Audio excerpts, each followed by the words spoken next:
name is Maria Kanellis-Bennett, and I am the First Lady of Professional Wrestling, and you're watching Covalent TV.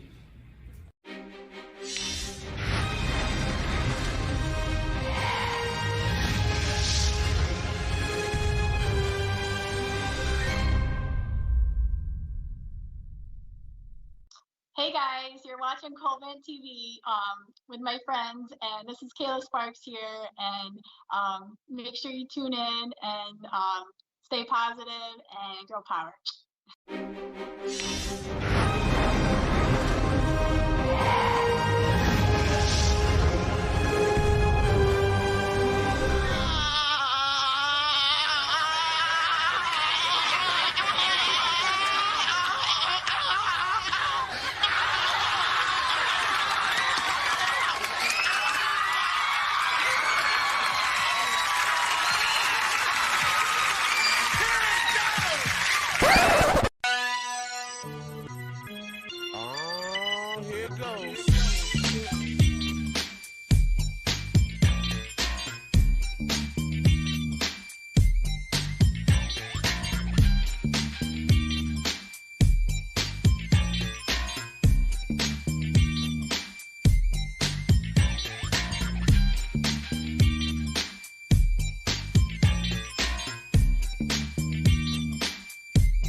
We are back, ladies and gentlemen. We are back. Small things to a giant. So sorry about that, beautiful people, but we are back.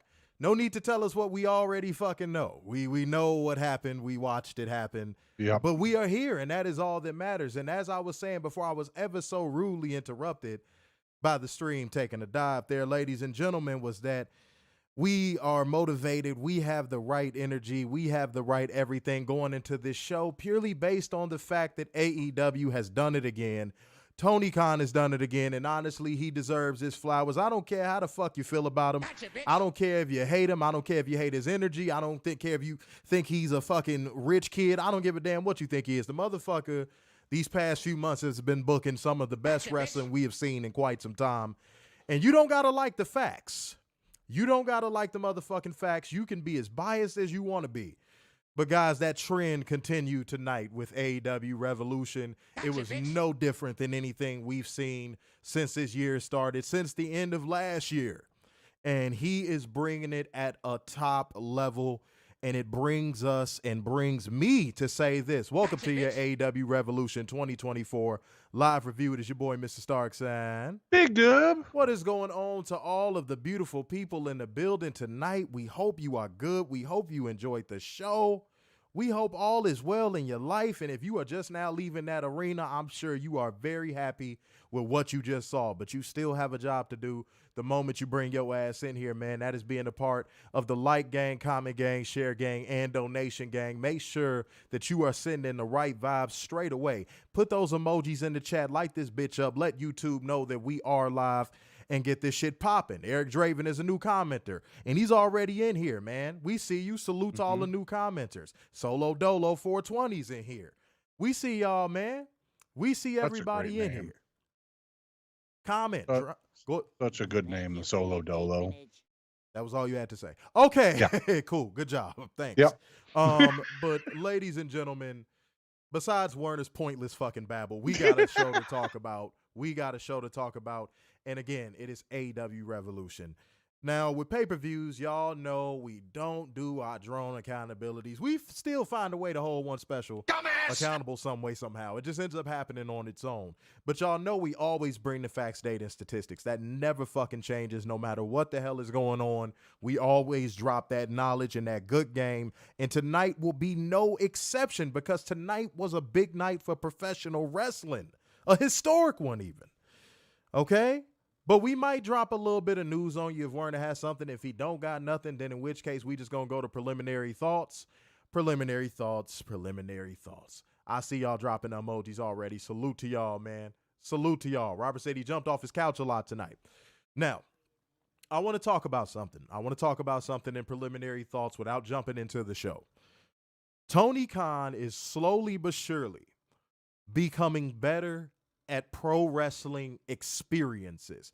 We talked about the differences between moments and experiences countless numbers of times. If you don't know what our breakdown is of that, go watch pretty much all of our streams from the last couple months.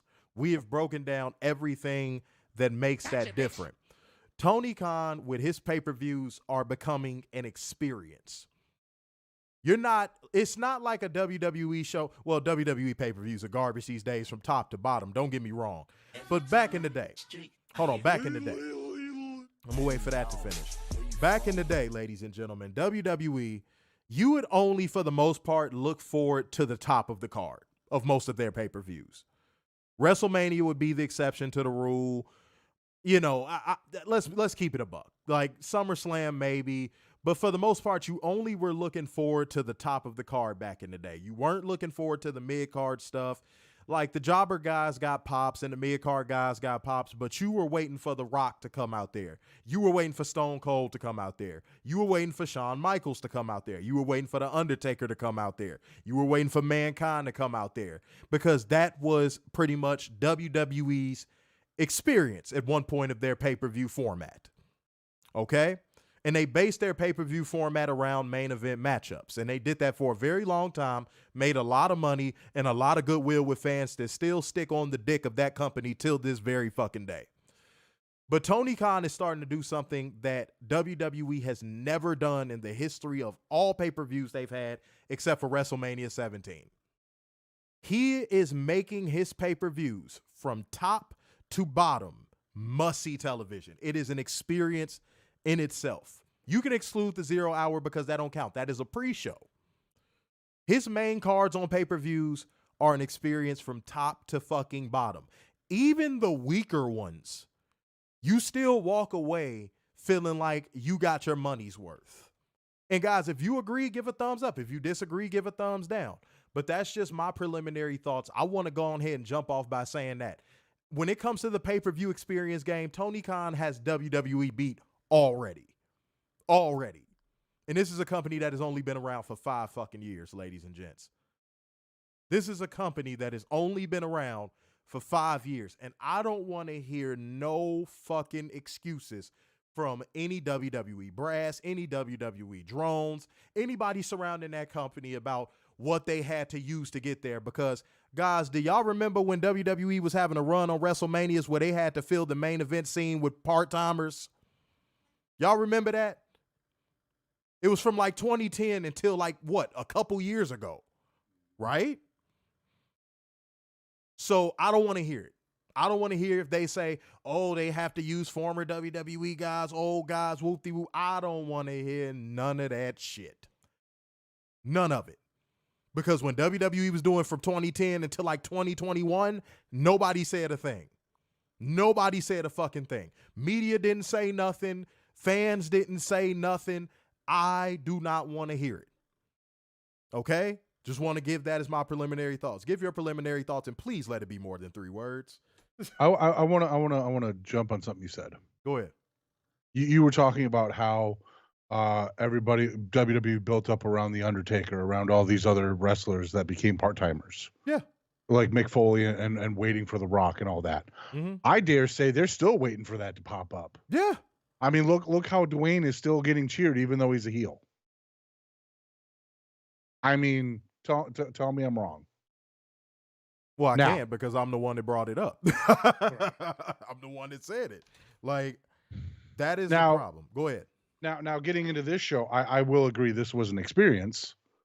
Tony has really stepped up his booking when it comes to pay-per-views. Mm-hmm. And I ain't gonna lie about it. It was an experience from start to finish. Now we're gonna break it down and we'll get him match by match. But I don't know how drones can say, oh, this show sucked. This there's well, I mean there was a couple weak spots, but there overall you cannot say this was a bad show. Unlike like we can say right now, this was better than their WWE's last pay-per-view. Mm-hmm. We can say it's better than both nights of WrestleMania. Mm-hmm. We can say it's better than SummerSlam whenever that comes around, mm-hmm. and whatever that is. we're going to say it's better than when they go to Berlin and Paris, whenever that is. I mean, this is them putting their dick on the table and go beat us. They and can't. WWE has no answer. They can't. Dude, no. When it comes to pro wrestling, WWE has no answer to AEW. No. Can we all agree on that in the comment section? Can we all agree on that in the comment section? And after tonight, like honestly, after tonight, vignettes, Yeah, because that was something WWE had on people for a long time. Yeah, vignettes gone. They have no excuse. Because and I think Darby heads that up. I could be wrong, but after tonight, So here's my thing. You know what? I think we cooking on something. Let's get into this a little bit more. And by the way, like gang, comment gang, share gang, donation gang, get this energy up. I'm not feeling the energy. Y'all got to get these likes up, get these shares up. Let people know we back live. We had one little miscue to set us back by about 8 minutes. Y'all better get y'all motherfucking ass in here and do what y'all supposed to do. Like gang, comment gang, share gang, donation gang, Cash App, Streamlabs link, all that good stuff. 3 donations sends us to church. You know what I'm saying? Or a 20 schmackaroo donation sends us straight there. You skip the line. And you know what I'm saying? Keep those emojis flowing in. Let YouTube know that this is the stream to watch. Salute to y'all. We got 14 people at 10 likes. We just got over 10 likes. That's what I'm talking about. But let's talk. Warner, no, let's have that conversation. That is important. Because some people are going to go, okay, if the show is so good, why are you spending so much time talking about what WWE does wrong? You know why? Because this is the same company that would not allow AEW to have footage of Sting's career from WCW. Yes. So we gonna talk about that. But like let's have this conversation. You just said when it comes to vignettes, when it comes to pro wrestling, WWE just cannot compete anymore. No. And they refuse to. Because you and I know there's been a few shows where they show sparks of it. Oh yeah. And you and I are just like, what the fuck just happened? And it's like, oh, y'all can do it. That's what we say. Yeah. We're like, oh, you can do it, but you refuse to do it. You're just choosing not to. You're just choosing not to make your product better. You don't feel incentive to do so. The only thing, this is going to be a controversial take. The only thing WWE has over AEW at this point is brand recognition. Yeah, honestly, that's it. That's it. That is completely it. And when I say brand recognition, because I know people are going to be like, attendance, that comes with brand recognition. Attendance, social media clicks, all that stuff comes with brand recognition. So if somebody wants to get mad, if somebody wants to get in their fucking fee-fees because I said that, prove me wrong. Show me, point me to a WWE pay-per-view that has touched any AEW pay-per-view since its inception. Show me one. Show me a WWE pay-per-view in the last 5 years, because that's how long AEW has been in existence, correct? Yep. Show me a WWE pay-per-view in the last 5 years that touches an AEW pay-per-view. Show me. Prove me wrong. I want to be proven wrong. I am looking at my camera, begging one of you people to come in here and prove me the fuck wrong. You know you're going to get Maria in here now. Who gives a fuck what Maria has to say? She is a WWE disciple. Her Bible has Vince McMahon on the cover. True. I don't give a damn what she got to say. I'm speaking to any new viewers. I'm speaking to anybody that what I'm saying might be boiling their blood right now. I'm talking to them. Moments versus experiences. WWE, you know what? For every now and again, they provide a moment where you go, that was really fucking cool. Every now and again. But what WWE fucking pay-per-view has been an experience from top to damn bottom in the last 5 years? Please point me to it. Point me to it. I will watch it. I will actually go watch it. And I will watch it with an unbiased eye.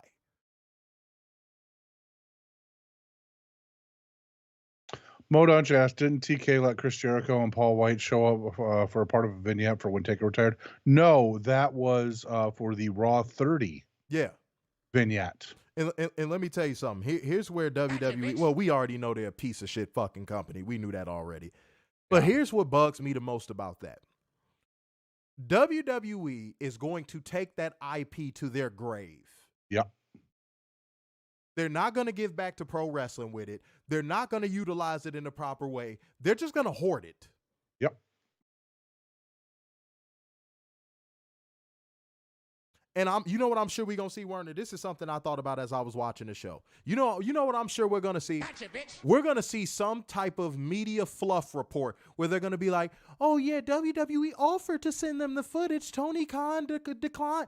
They're going to dress it up like WWE was the victim. You know that, right? And you know who it's going to come from. Go ahead, tell the people. I don't know. Forbes. It's going to come from Forbes, and it's going to come from Alfred. I'm telling you right now, guys, mark my words. I got one prediction right on this show tonight that I'm going to talk about. But mark my words, you're going to see reports come out that, oh, WWE actually offered to lend some footage, but Tony Khan declined the foot. Bullshit. If you see that, call it out. Call that shit out. I am putting everybody that watches our streams to the task. If you see that bullshit cross your motherfucking timeline, call that out. Because we'll know that's cap. John Udovich actually has a good question. Why didn't TNA contribute? Because Tony Khan and TNA had a falling out, and now I think he doesn't kind of want to repair that bridge, especially now that Scotty Amore is gone. Yeah, it's like nothing there. It's nothing there. Like, it's nothing for him to reach out to at this point. He has no liaison on that side anymore. So yeah, that's rough business. New commenter on Facebook, Sean Glenn, said, just joined, surprise thing, never had the Chrome. So here's the thing, Sean. Point your finger at WWE. Yep. They own that. They own that music. That they own that. Point your finger at them. Mm-hmm. That's what everybody should be flooding WWE's comment section saying. Because if they put up a post saying, because you know they're going to do it, Werner. You know they're going to be fucking assholes and be like, congratulations to Sting on his retirement. Mm-hmm. When that glad-handed, passive-aggressive post go up, I want y'all to go under that post and be like, why didn't you lend footage? Why didn't you lend this music? Why didn't you lend anything to it? Don't let them get away with that. No. Do not let them get away with that. That is how they pay tribute to the icons of professional wrestling. Do not let them get away with that. At all. Yeah. Hell, if they could have copyrighted and trademarked him coming from the rafters, WWE probably would have did it. Gotcha, facts. That's how fucked up that company is. Mm-hmm. So again, if y'all wonder, why are we talking about WWE? Why? Because this is something that drones were saying on Twitter. Anytime Werner, normally we say, okay, it might be we reach in, it might be we just saw a couple things because it's how our feed is set up. No, any positive post I saw about Revolution tonight, including our own, these drones went on full-scale fucking attack. Yep. Just like they do after every scrum. If you go in and watch the live chat after or during an AEW scrum, it's all Fed Walker and drone shit. It's embarrassing. It really is. And I know the media scrum is going on right now, but we still got good numbers for the media scrum to be going on. So I like that. Salutes everybody in here. Hit that like button, man. Like gang, comment gang, share gang, donation gang. All of y'all show the necessary love, man. And again, we know these numbers going to look beautiful once that scrum is over. I ain't even worried about it. The numbers look good now. Go ahead. Real quick, shout out to Mo for welcoming Sean Glenn to the community. There you go. There you go. Love to see that shit, man. Love to see that shit. And guys, if y'all got two screens, y'all can keep us updated on the scrum. Mm-hmm. You know what I'm saying? And Maria asked you a question, sir. She said, why are you dragging me into this? Because you brought a name up. Well, you are a WWE defender. And if anyone would find some pay-per-view, some straggler outlier pay-per-view, that touched an AEW pay-per-view in the last 5 years, which you won't. It would be you. Yeah, you won't find it. Yeah, you won't find it. But if anyone's going to make a case for one, it would be Maria. Aaron said, I've been said that for many years, but their creativity is bankrupt. Oh, we have already discussed ad nauseum the bankruptcy that is WWE creative. Yeah. They have nothing. They have nothing. All right. Now you know saying, oh, skipping ahead, but I ain't even read it, so who cares? Robert said, oh, I know during the scrum I saw a bunch of Cody comments. Yeah, dude. Mm-hmm. They cannot accept when someone else is just doing good. Yeah. They don't like it. They do not like it. Hey, Daryl. What's up? Did you see this during the Monday Night Wars? No. And let me blow your mind with something else. Y'all WWE fans probably think I forgot. I was on the forums during this time. When Sting was over there in TNA, I remember all of y'all in them forums saying, oh, his legacy won't be complete. He's a bum until he joins WWE. Everything he's doing over there means nothing, blah, blah, blah. And then the moment he finally came over, all of a sudden he was the icon. He was a legend. Oh, my God. He's a bona fide Hall of Famer. This, that, and the third. Don't think I forgot, motherfuckers. I was on the forums during that time. Don't think I forgot. Please do not think I forgot. Y'all are so fucking fickle, it's not even funny. So the fact that y'all were in comment section shitting on the pay-per-view for anybody that says something positive about it, go to hell, dude. For real. Go ahead. You was finna say something. Catherine's saying that it's going to be Jay White versus Darby in 2 weeks. That's been announced? I'm looking it up right now. Big business? Oh, first of all, if that's a big business matchup, that's big business. That's huge. That's a big matchup right there. Yeah, if that is officially announced, that's a huge matchup. I like that. Damn, 5-star, no skipping ahead. God damn. Come on. Come on, man. What are you doing? But like gang, comment gang, share gang, donation gang, man. Hit the emojis if you are not commenting. Hit those emojis if you are not commenting, ladies and gentlemen. Okay. Said it was announced at the scrum. Okay. I guess we'll have to wait for a graphic. Said WWE tried their hardest to make Sting so secondary to their roster. John Udova said Darby was fucking right. Hey, well, no skipping ahead. We gon' God damn, dude. How many times do we have to say no skipping ahead? It's one rule. It's not that hard. Lord, it's one rule, man. We gon' that's a part of the show, man. We gon' cook. We gon' get y'all right. We gon' get to it. We gon' break it down, and then you can talk about it all the fuck you want. Yeah. Okay? I promise we'll get there. We have to give our preliminary fucking thoughts, because if we don't, then in which case we're just hopping into the pay-per-view just raw dogging it dry. Mm-hmm. And y'all gonna be like, oh man, this is low energy. No, Let us cook. Let us get into our fucking rhythm, okay? And y'all can help us get into our rhythm too by hitting that damn like button. Facts. Sharing the stream, letting people know we live. God, Keith Slater was at the show tonight. Oh, that's random. He got a picture with Sting after the match. Mike Patterson said, let it simmer and grill before you flip it. Right. Because I'm telling you right now, those fucking McDonald's shows like JD from NY, of course you can flood his comment sections with skipping ahead. You know why? Because he doesn't read his viewers' comments. We do. Mm-hmm. Mm-hmm. So when you skipping ahead, it's like you're bastardizing what we do. Because we go out of our way to read y'all comments. We don't have to read comments. Y'all know that, right? So that's the trade-off. We read your comment, you don't skip ahead, and y'all let us do what we do. Okay? That's it. That's all. It's one rule. One. We don't police people in our comment section. No. It's just that one fucking thing. Okay? All right, guys. Preliminary thoughts have been given, ladies and gentlemen. Let's get into this show, man. Let's get into AEW Revolution, guys. We are going to kick off with 0 hour fuck, crappity crap shit. It would be the Bang Bang Scissor Gang going against Jay Lethal, Jeff Jarrett, Private Party, Satnam Singh, and Willie Mack. Okay. Anything to get Jeff Jarrett on a fucking show in 2024. I swear to God. Now let me say this. Werner, I actually agree with you this time around. This really felt like Tony Khan was like, I have to get the Acclaimed on this show. Yeah. I have to get Jeff Jarrett on this show. I have to get Milk Dud Lethal on this show. I have to get that fucking boring Indian Giant on this show. Mm-hmm. I have to find some way to randomly get Willie Mack on this show. Like, it literally was like that. This was pointless. Nobody wanted this shit. Nobody.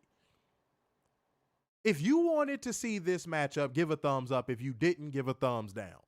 Real quick, while the entrances were going on, someone on Twitter mentioned that the trios titles have not been defended since All In when they won them. Are you serious? Oh my. Bruh. Oh my God. Are you serious, bro? I'm gonna double check this right now. Are you saying the Acclaimed hasn't defended their trios title since All In? I am double checking right now. Guys, if y'all think that's some bullshit, drop a trash can emoji right now. If y'all think that is some trash, drop the trash can emoji. Try. They haven't defended those belts since All In? Oh my. Yeah. Oh my God. I'm not seeing any defenses. That's embarrassing. Get the why are the belts on them then? Yeah. They've held it for over 188 days. If that doesn't scream we're Tony Khan's favorites, I don't know what does. Not only that, why have the titles if you're not going to defend them? We're saying the same thing. That's like, dude, that's like the Brock Lesnar shit personified. You remember when Brock Lesnar would just 2010, it's funny, I brought this up earlier. 2010, like Brock will win the belt and then disappear for like 5 months. Mm-hmm. What's the point of the trios titles then? I agree. And Werner, when they won those belts, what did I say? I said the literal only reason why they won those belts was because Tony Khan wanted to sell those over expensive ass replicas that they had. Mm-hmm. He's trying to get an ROI on getting those fucking scissor belts made, and he still hasn't gotten it. Maybe if you defended those fucking belts more, maybe you might. He ain't gonna move them fucking belts. What self-respecting? Notice I said self-respecting. I know. What self-respecting grown man is gonna have those belts in his house? The same people that chant meat, meat, meat. We'll get to that. No skipping ahead. We'll get to that. And the same people, the same beta males that probably bought John Cena's OnlyFans. Or a spinner belt. Or a spinner belt. That ugly ass belt. I hated that fucking belt. That did not look like a championship. The Rock had it straight when he had trashed that thing, and he was like, the WWE championship shouldn't look like a toy. Mm-hmm. And then he kept it long after its expiration date because spinners were popular for like a year. Maria would probably know. Spinners were popular for like a year. I wouldn't even say a year. Spinners were popular for a summer. And that was only because 3-6 Mafia came out with the song Riding Spinners. It was popular for like a summer. So when John Cena got it, I was like, oh my God. And then when they kept the belt past like 2007, I was like, what are they doing? He said, ew, don't even mention the John Cena OnlyFans. I heard enough of it. I didn't see none of that shit. I don't want to see none of that shit. Pack John Cena the fuck up. All right? That motherfucker's Duke Juice. Duke University. Trash. I don't want to see no fucking OnlyFans from no John Cena. 18 people in here, man. Hit that like button if you rocking with us, man. Like gang, comment gang, share gang, donation gang. If you're not commenting, be a part of that emoji gang. But the donations are important because, again, we are working towards something super dope. So please, please, y'all, those are really important. Mr. Mayhem said, I could talk. Mr. Mayhem said, anyone who held the spinner belt besides Cena looked like an idiot. Facts. Yeah. That was why I hated the fucking belt. I was like, it's stupid. It looked dumb. Go look at the fucking promo shots of Triple H holding that belt. It is the dumbest looking shit you'll ever see in your life. Edge. Yes, it Punk. looked dumb. And everybody that wanted to redesign it got vetoed by Vince McMahon because John Cena probably went crying in his office and went under his desk. Mm-hmm. Lord. Catherine said she just pulled in our driveway. Revolution was fucking awesome. Well, we gonna talk about it. We just getting kicked off, man. We had one little technical difficulty, but we in here deep. We are in here heavy as fuck right now, and I love to see that. Don't forget to hit the like button. Yeah, and if y'all are new in here, don't be afraid to comment, man. Y'all see we got a good community. They'll embrace you. Huh? All right. We appreciate you. Yeah, hope you did take a bunch of pictures. You know what I'm saying? Mm-hmm. All right. Probably all of Toni, too. Probably, yeah. Probably. Yeah. That's okay. All right, but yeah, Bang Bang Scissor Gang going against the band of merry fucking idiots that no one cares about, and Jeff Jarrett is still on TV. In 2024. Let's just go to the end of this. The Bang Bang Scissor Gang won by pinfall with a Blade Runner from Jay White on Willie Mack. That was probably the only bright spot of this, was that Jay White picked up the fucking win. The downside of this was the fucking Bullet Club Gold did not turn on the Acclaimed. No. That was going to be the only bright spot of this if it happened. That's all we wanted. That was all we wanted. Just have Bullet Club Gold turn on the Acclaimed. Mm-hmm. Now it seems like we are probably going, Tony Khan is going to push this out so far. Now we got to see the Acclaimed probably win a whole bunch of trios matches leading up to the match. And then they're going to lose however they lose. But we'll get to that. But post-match, Jay White gets on the mic and tells everyone to listen and throw their guns up. He talks about how great the fans of Greensboro are and hypes up tonight's card, as well as the Bang Bang Scissor Gang and AEW, before teasing he might have some big business of his own to handle on March 13th. And I think we just found out what that was, because it sounds like he will be going against Darby Allin on that show. And that's a big deal. It's a huge deal. That's a big deal. That's yeah, because I actually saw an interview with him, with Darby. It was on Radio Row, and he asked him what's after when Sting retires. Mm-hmm. What's next? He's like, well, Mount Everest. I'm going right after. Mm-hmm. So I'm kind of shocked he's doing this match. Wait, Nara said nobody wants to see Jeff Jarrett wrestle in 2024. Thank you. Curtis said the audio was choppy as hell for a minute. It's okay right now though. Was the audio choppy for anybody else? Talk to us. Was the audio choppy for anybody else? That's what I need to know. Then you said I pissed off the guy behind me because I bitched about the Acclaim. There will be a tournament for the tag belts. Was that announced in the scrum as well? Probably. Okay, cool. Well, salute. That's a good thing.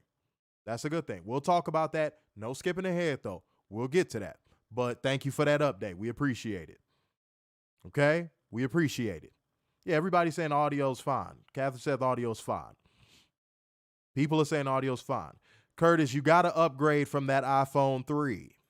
Yeah, facts. You got to upgrade from that iPhone 3, man. Got to get at least an iPhone 11. Robert said for a second, then it cleared up. Okay, well, that it ain't how. Okay, all right. You see what else we got? People saying it's fine. Said Facebook took a shit. Trios titles were defended twice in September 2023. Okay. So since September, how many times have they been defended? Probably 0, because you never see them because they've been tagging up with other fucking people all the goddamn time. He's been trying to kill everyone else's momentum by pairing them with the Acclaimed. Which I don't understand. I don't understand either. Dude, they had accepted. They had their little moment where they were hot, and the crowd finally got to see them have their big moment. What was that at Grand Slam? Yeah. Was it? You sure? Yeah. I thought they lost at Grand Slam. Against Keith Lee and no, they lost it all in, and then Tony's like, oh yeah, we're gonna run it back at Grand Slam, and Swerve went nuts. Right. Swerve was pissed. But that's the fucking point, ladies and gentlemen. He cannot help himself. That is his biggest fucking weakness as a booker, Tony Khan. He has to chill on his fucking favorites, dude. Dude, your favorites don't have to be on every fucking card. They don't. They don't. No. And if somebody says, oh, he does stuff like keeps Orange Cassidy off of cards for like a week or two. Listen to what you just said. Repeat it back. He'll keep Orange Cassidy off a card for a week or two. Not 3 weeks, 4 weeks. No. He doesn't even give people time to miss him. Not that we would, but like he doesn't even give people time to miss him. If Orange Cassidy is off a show for a week, you better believe he's going to be on that next show. If the Allin ain't on a show 1 week, you better believe they're going to be on that next show. All right, I found Cage. Apparently, it's been defended. Let's see with them. 1, 2, 3, 4, 5, 6, 7, 8, 9, 10, 11. The last one being on the 24th of January. So now we have reached a point where that shit has the tread on the tire is gone. Mm-hmm. The tread on the tire is gone. Now, oh God, and this is so cringe. Now he's Tony Khan is pulling a Vince McMahon special with this one. He's trying to turn a botch into like a gimmick. Yep. Max Caster forgot his rap on Collision, like I think that was last weekend, right? Yep. He intentionally forgot it this on this fucking pay-per-view, and I was like, oh no. That's not going to get over. People are going to laugh at it once or twice, and then they're going to be like, this is corny. We know it's a work. Just accept that their fucking mojo is gone. It's gone. They got their mountaintop moment. It's gone. You'll never get it back. Mm-mm. They're not good enough to get it back. Ooh, let me say that again, because that's facts plus tax. The Allin are not good enough to get it back. They're not a Swerve Strickland. They can't fall to the bottom of the bottom and get right back to the top of the top. They don't have the talent, Tony. They don't, bro. Let it go. Well, I'll get to that later. Jesus fucking Christ. Fernando said Tony books like a child sometimes. Yeah, and see, that's the thing. That's the key word, sometimes. Mm-hmm. And when he does, it's so blatant. It's so blatant. It's like, dude, we fucking get it. You want them to be over. We get it. You can't make it happen. You can't force it, though. Mm-hmm. But like gang, comment gang, share gang, donation gang, please hit that Cash App or that Streamlabs link. And also, emoji gang if you're not commenting, beautiful people. Emoji gang as well. Okay? Let's keep rolling, man. We get a vignette for Pac's return very soon, whether we like it or not, as he said, ladies and gentlemen. This again, we just talked about this. WWE not knowing what to fucking do in AEW with a vignette, knocking it out of the park. And the crazy part about this, and this is something that I don't think we're all thinking about, even though it's a big if. Can you imagine if he finally comes back and stays healthy? Oh. Like, take a second to really think about that. Can y'all imagine if Pac came back and he actually stays healthy?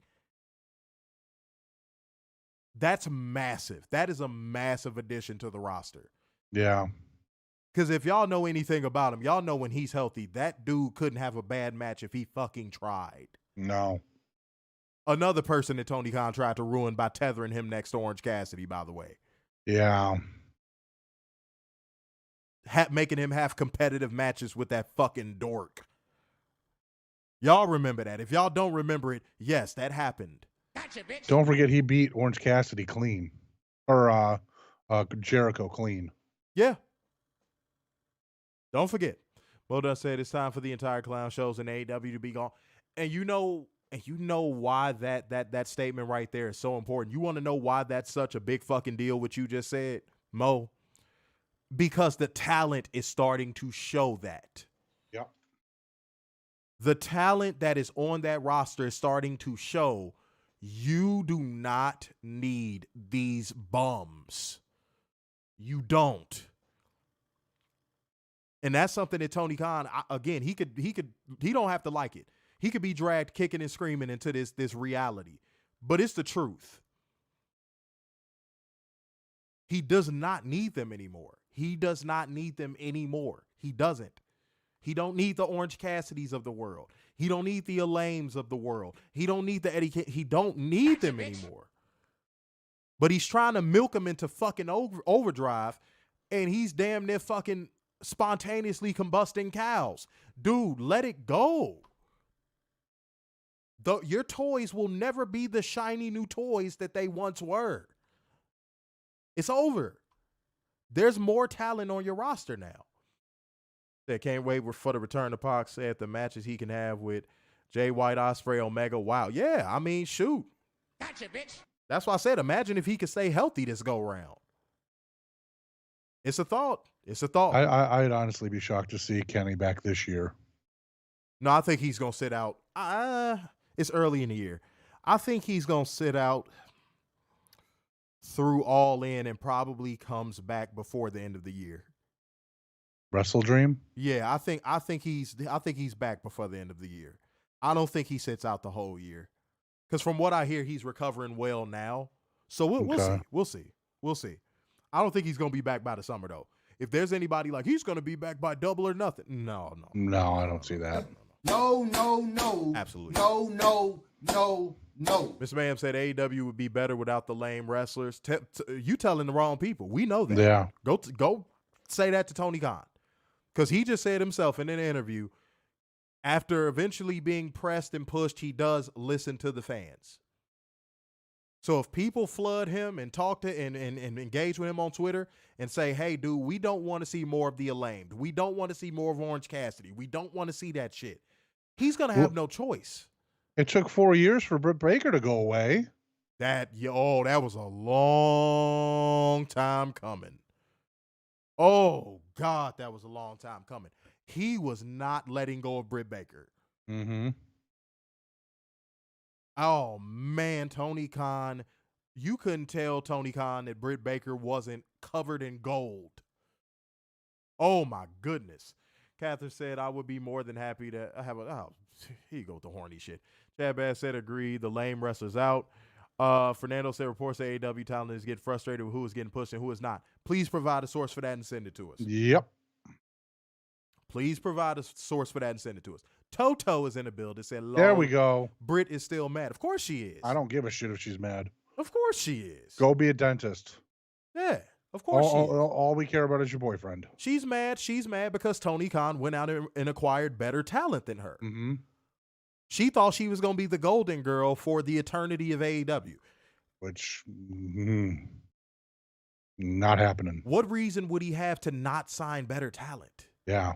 That like take a second to really think about that on just a logical level, Britt Baker. Why would Tony Khan not go out and sign better talent? Why wouldn't he improve his promotion? So if you thought that you were going to be the end game of AEW, you was smoking that shit. Okay? Mm-hmm. Salute to the 19 people on YouTube right now, man. Hit that like button if you in here and you enjoying the stream, man. We just chopping up this good game. I want this pay-per-view review to have more of a chill feel to it. Mm-hmm. Okay? I want it to have a chill feel, but I also want this comment section to light the fuck up, man.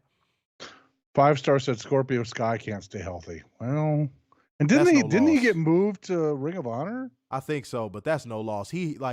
That dude has the charisma of fucking drywall. Like, he could go in the ring, but he's like a Christopher Daniels personified, where it's like he could work, but he's never going to be like world champ material. We're already banned on Facebook. Yeah, somebody said that earlier. Oh. Yeah, somebody said that earlier. It always happens around the 39-minute mark, like every time, consistently. Yeah. I don't know what it is. Again, we can't do anything about it until Facebook fixes their algorithm. Okay? Yeah. We'll get to that. We'll get to that, Chad Bass. Save that one for when we actually get to Sting, okay? Yeah. Kat said, I seen that report, and it was from a dirt sheet. Moda said AEW. Okay, but what dirt sheet? Yeah. We asked for a source. Mm-hmm. Okay?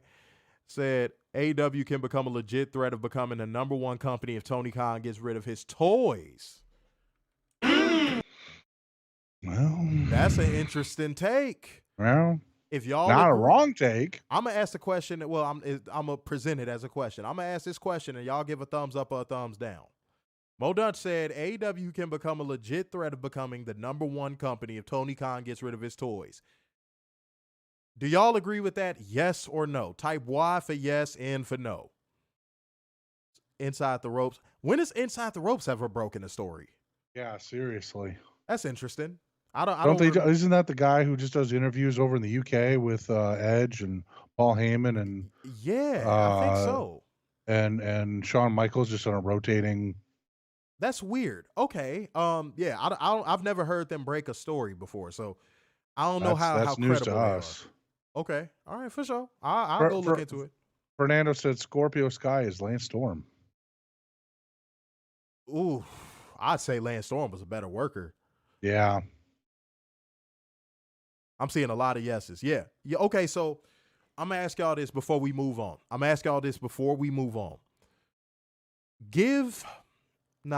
Three seems like a lot. That seemed like a lot to type. Give 2 things that you feel Tony Khan needs to do to start becoming a direct competitor to WWE. Give me 2 things. 2. Just 2. It don't got to be long-winded. It don't got to be none of that. Just 2 things. 2 things that Tony Khan can do to make AEW a viable and threatening competitor to WWE. 2 things. John, you said Tony Khan, damn, whichever way he operates, I'll just enjoy the show. Moxie Mike said Britt Baker in AEW is like Rousey in UFC. She was fine until the division surpassed her talent. That's a fact. Yeah. Bang, bang. That's a fact. Bang, bang. And she was just like Ronda Rousey, she was the golden girl. She was the golden girl, and her feelings is hurt now. Go ahead. So to answer your question, 2 hours on Monday night in 2025.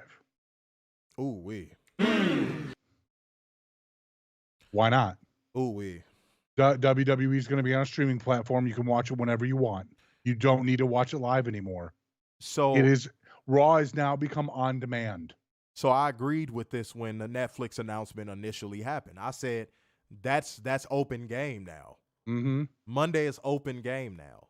Because the WWE fans that want to watch it on Monday, they're going to watch it on Netflix, and that's going to be a ratings-less kind of platform. Like you said, it's going to be on demand, basically.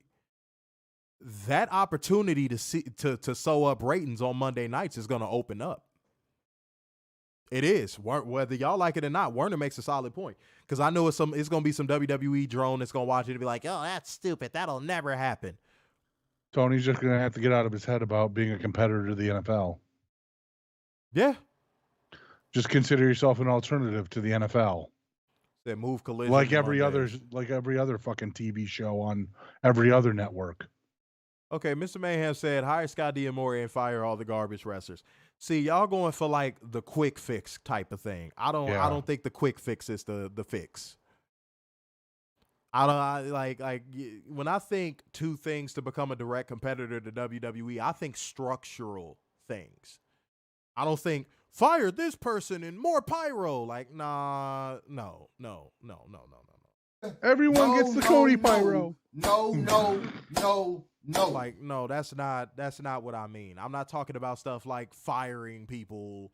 No, I'm talking about structural shit with the product itself.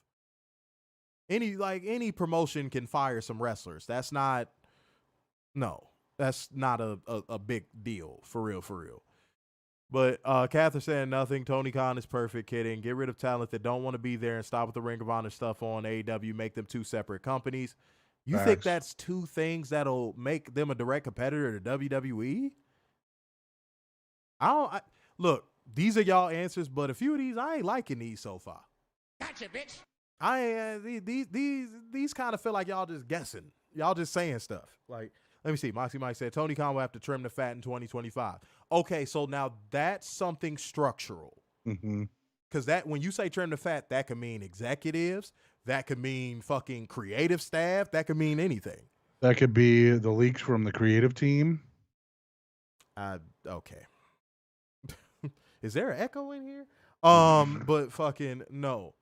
Yeah, like that's something that is structural. So that's more so what I'm getting at. Not fire this person and the product's going to improve massively. Like, no. This man said, oh, God, really, bro? More close-up booty shots? Come on, bro. Come on. 5-star said split brands.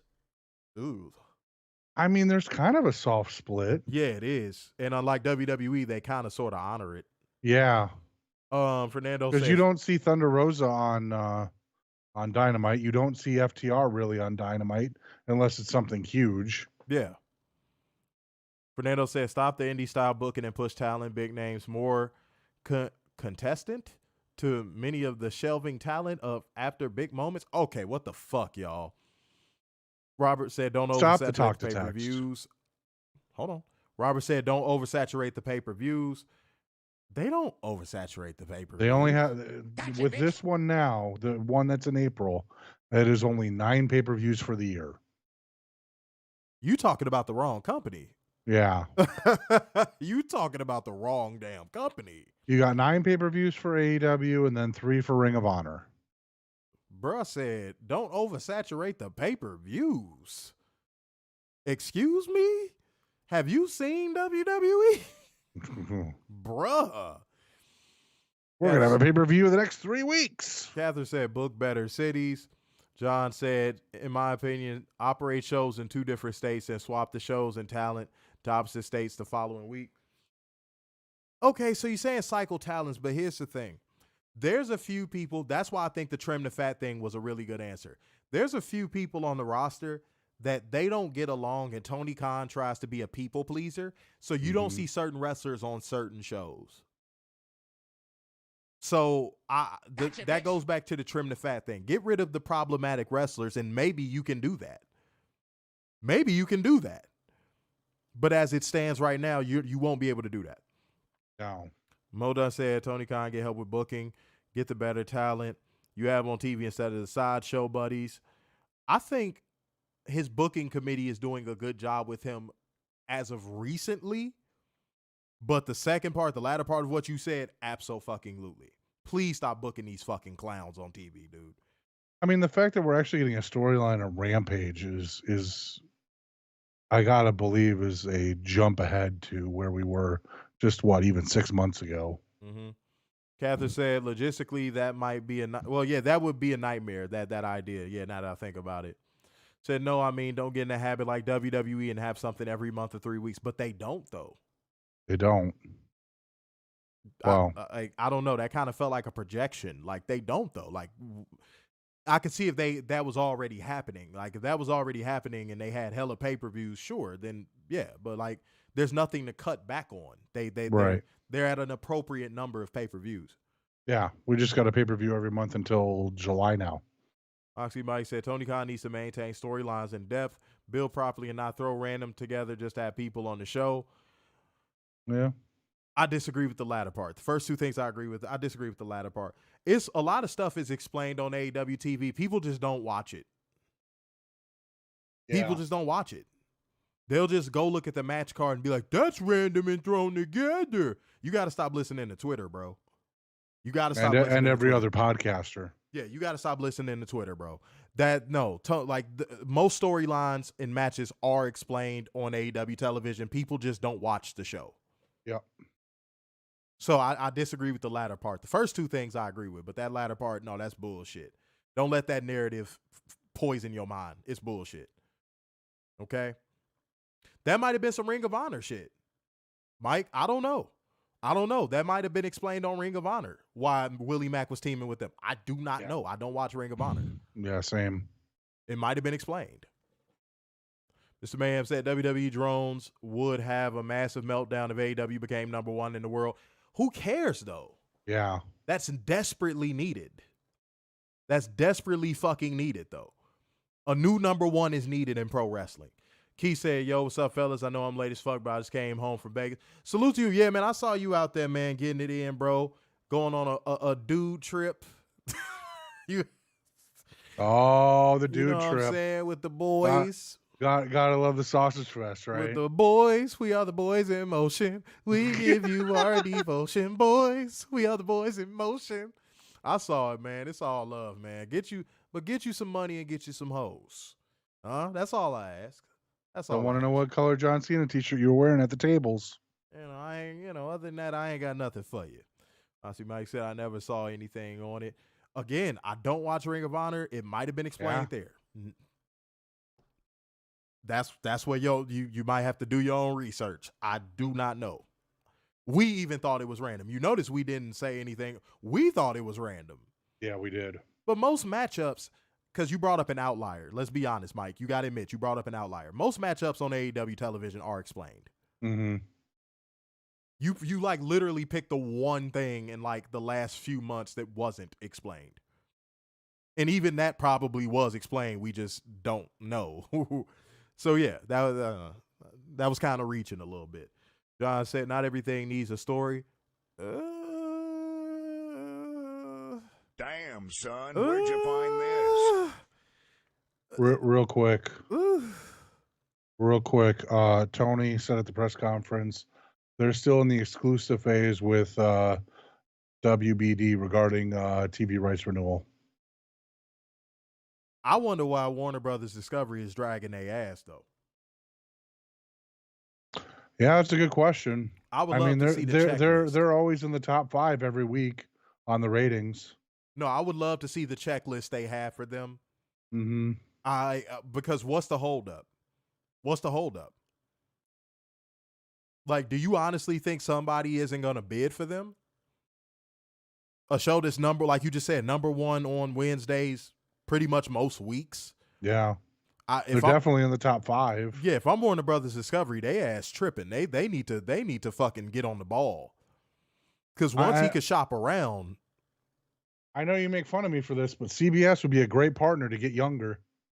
Yeah, we'll see. We'll see. You know? If AEW got on network television, okay, so now we're getting into things that, again, I feel like it, because I asked y'all to name 2 things that y'all feel would make AEW a direct competitor to WWE. That's one of the things. If AEW got on network television like WWE did with Fox and SmackDown, I don't care if it's CBS, NBC. I don't give a damn what it is. Right. And Toni wouldn't have to if AEW went to the regular CBS channel. Toni wouldn't have to preempt a lot. Yeah, he would only have to preempt maybe in March, and that's it. Yeah, if he got on network television, that'd be huge. I don't think y'all know how big that would be. Look how huge of a swing it was for SmackDown. Yeah, like to the tune of 1 million plus. Like, okay, so here's what y'all gotta understand. I feel like we still haven't gotten into the show, and we need to get to it. I'm gonna say this one last thing, and I promise, guys, we gonna get into this show. I don't know. It's a lot to cook on. It's a lot going through our heads. Pause. SmackDown is going to come crashing back down to earth on ratings on USA. Mm-hmm. WWE drones don't have to like it. It's the truth. It's the truth. Whatever you see Raw doing right now, you could probably expect SmackDown to do about the same. They're going to load up the first 2 or 3 shows to pop a rating. There we go. About time. Donation gang, man. Shit. There we go. Robert came through with the 10 smackaroos with no message. He said, I don't need anything to say anything. I'm putting in the monies. Goddamn. Bang, bang. Damn, 2 more donations send us to church, man. Y'all drying this motherfucker. We know it's late, but god damn. Like gang, comment gang, share gang, donation gang. Run those emojis up. That's how YouTube goes, oh, this stream is popping. Okay? We done told y'all 1 million times. But yeah, they need to stop dragging ass, bruh. Mm-hmm. Mo does say Warner Brothers Discovery supposedly wants a pay-per-view every month. Okay, then they're risking bastardizing a product they're investing in. Yep. That'd be a dumbass trade-off. Key said, I feel like Fox should do a deal with AEW since SmackDown going to USA.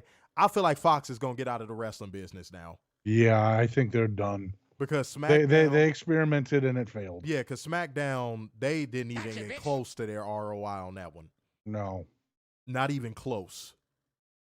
Go look up the president even said that. Yeah, go look up the numbers if you don't believe us. Like, not even close. It's embarrassing the numbers that WWE did on return on investment for advertisements. And I remember we did like at least, a good 2 weeks of drone accountabilities from what the president of Fox said. Mm-hmm.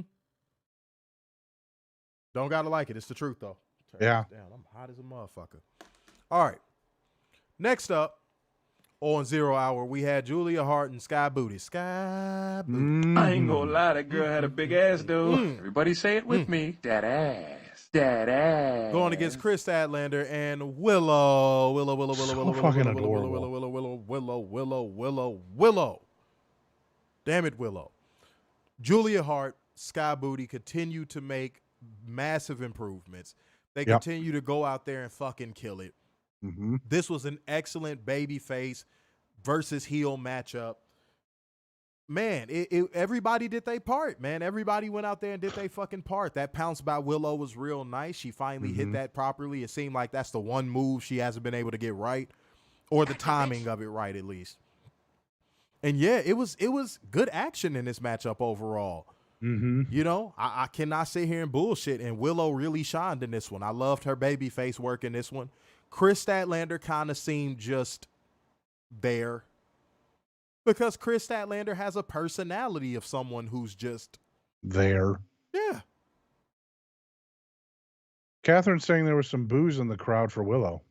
Well, it is North Carolina.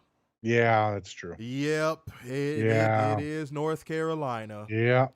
Yeah. Never change, South. Never change. Yeah, that doesn't shock me. But yeah, tags were made towards the end of this match. Sky ducked a kick off the ropes, pounce, and then Willow Nightingale gets her up and wins by pinfall with the Dr. Bomb from Willow onto Sky Booty. Good match. These ladies went out there and sizzled that bitch up. And it looks like Willow's going to get an opportunity at that TBS title against Julia Hart, which is something I'm looking forward to. But Chris Statlander has officially burnt to a crisp. Oh, shit. Hold on. Who is this? Look at this.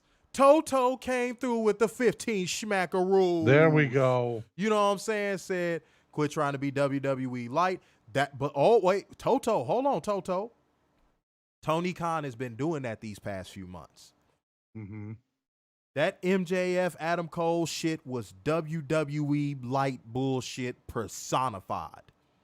Once he got back to the recipe that worked for him, the product has been on fire. Bang, bang. But salute to bang, you for the donation. Bang, Yeah. One more sends us to church, ladies and gentlemen. One more sends us to church. Get this energy popping. I feel it rising, y'all. Like gang, comment gang, share gang, donation gang, and emoji gang. Hit the Cash App if you haven't already. The Streamlabs is getting popping. Now let's get that Cash App popping. All right, I haven't checked, so maybe somebody donated and I missed it. Maybe that certain someone that we just talked about is going to go to WWE, and WWE won the bidding war of 2024, and he'll just show up at WrestleMania for a random match. I don't give a fuck. I do not give a fuck. But Sky Booty, goddamn. I'm like, goddamn, you dirty bitch, you dirty bitch, you dirty bitch. New Trill for Life 1, new commenter, dropping an emoji to begin. Appreciate There we go. You. You know what I'm saying? Welcome in 2 Trill for Life 1. What is going on? Everybody welcome in 2 Trill for Life. You must be from Houston. Anytime I see Trill, I immediately think Houston. So let me know where you're from, okay? Says Sky Booty, Sky Booty, Sky Booty. Aaron. Robert said the cameramen were on point. Yes, they were. Catherine Yes, said they there was some always booze. Willow in the crowd. Read that already. Kat said Julia seemed off tonight. Not really. No. I think she looked rusty a little bit. She was a little rusty, Shackelford, but that's okay. Mike says Sky and Julia Hart have matured both in the ring and in life. Shard Vision. Hold on, wait. Shard Vision TV said, I want to see Willow as TBS champion. Yeah, let's see what she can do with it. Mm-hmm. And I think don't forget she did win the Owen Cup, the female. And I honestly think her and Julia would have a decent match. I do. So we'll see. Hold on, said Catherine. I was going to say the same thing. Not sure if she's nursing an undisclosed injury, but she seems slow. Well, if I'm not mistaken, she came back from an injury. So, I mean, yeah, she going to be a little rusty Shackelford, all right? But at least she wasn't Duke damn Juice. Facts. I feel like everybody did their part. I feel like, oh, man, but hold on. Chris Statlander Chris Statlander, I almost forgot to say this. Sweetheart, listen to me. You have to stop that fucking mental clock you have in your head because you don't trust your knees. Either go through the moves or don't work. Let me say that again. Either go through the moves with the proper pace or retire. It was only one sequence throughout this match where I was like, okay, now she's picking it up. When she did the kip up, she did a kip up at some point. That was where I was like, okay, there we go. There we go. Pick it up, pick it up, pick it up. But then she went right back into that fucking mental clock. And I was like, fuck. If you don't trust your knees, retire. Yeah. And I saw this when she initially came back.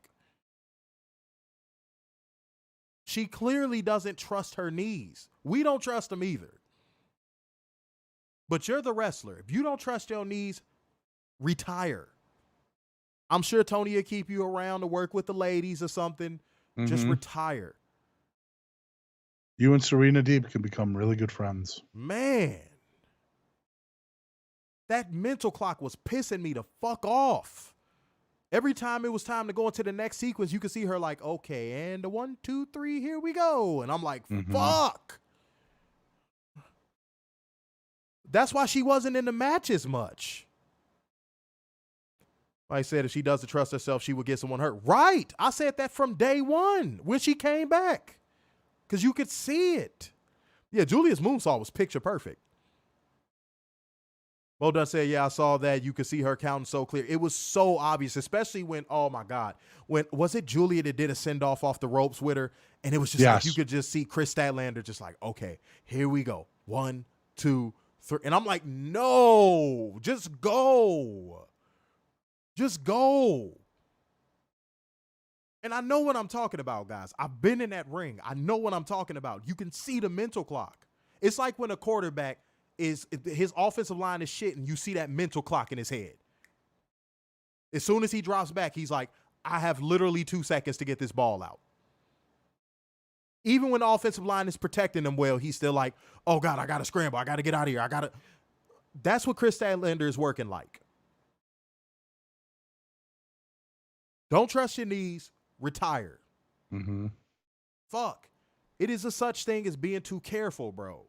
Damn, we've only been going for 1:07. It feels like way longer than that. Holy shit. Facts.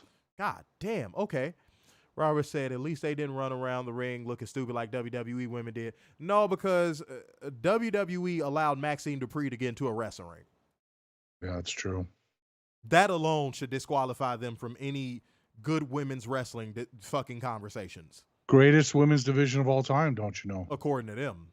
Yeah. Modun said, you don't trust your body, you shouldn't be in there. Point blank. Yeah. Point blank. Robert said, okay, it wasn't just me who saw that. No, bro, it's so obvious. Catherine said, but status of Tony Khan fair. I don't give a fuck if she sucked his dick under his desk.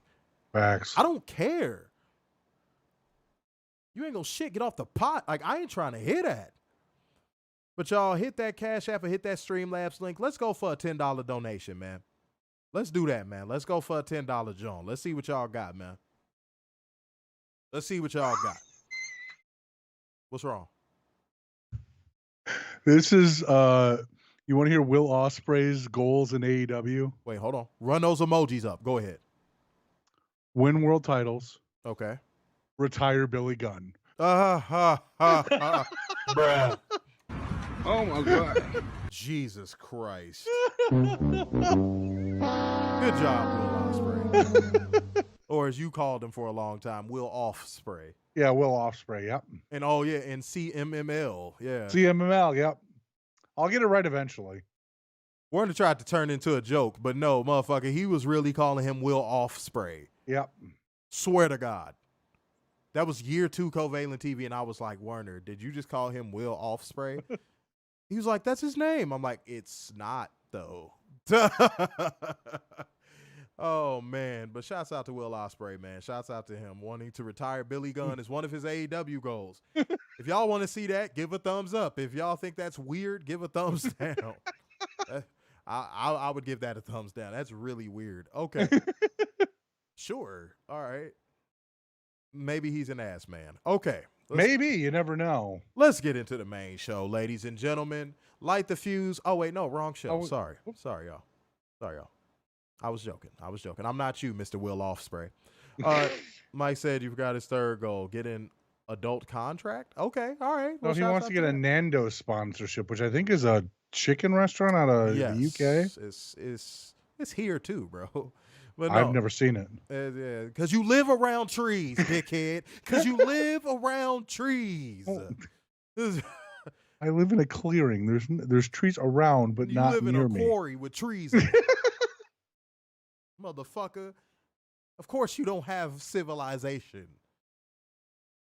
God damn, your Walmart is a treehouse.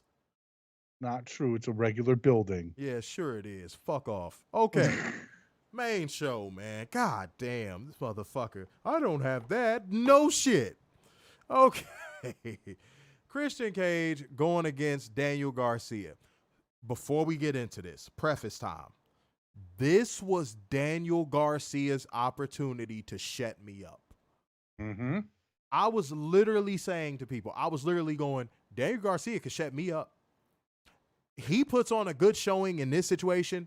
He's getting to open AEW Revolution, which is one of their biggest pay-per-views of the year. He has an opportunity to shut me up here. What do y'all think he did? I watched him go out there and work the same type of match he works on Dynamite and Collision. And I watched the crowd pop for him doing some of the most basic shit you will ever see a wrestler do. Meanwhile, Christian Cage, no pun intended because it was his gimmick. Meanwhile, I'm watching Christian Cage outwork him the whole match. You want to know what Daniel Garcia's highlight of this match was? And not to us, but to people that like him. Him pelvic thrusting into Christian's face in the fucking corner. Because other than that, it was a run-of-the-mill Daniel Garcia match. He did nothing different. Warner, am I lying? No. Am I lying? I even messaged you. Where's the fucking pace in this match? This match was slow as fuck. The young guy should be pushing the old guy. He should be pushing the pace, right. And he never did. Like Allen Iverson pushed the pace against Jordan when he first played him. Yep. And Kobe in that first, in game one of the NBA Finals. Dude. How many opportunities is this motherfucker gonna get? Gotcha, bitch. He had an opportunity to shut me up. I said, you know what? I'm going to give him a fair shake tonight. I'm going to give him a fair shake. And he went out there and wrestled a Dynamite caliber match. And let Christian, a dude who's like, what, 22, 23 years his senior? Mm-hmm. If not more, probably like 26, 27. Probably. His senior, go out there and outwork him in that fucking ring? That's embarrassing. And if I'm Tony Khan, I pull the plug on the Daniel Garcia project. If y'all agree with me, give a thumbs up. If you disagree, give a thumbs down. He said it's a contract year for him.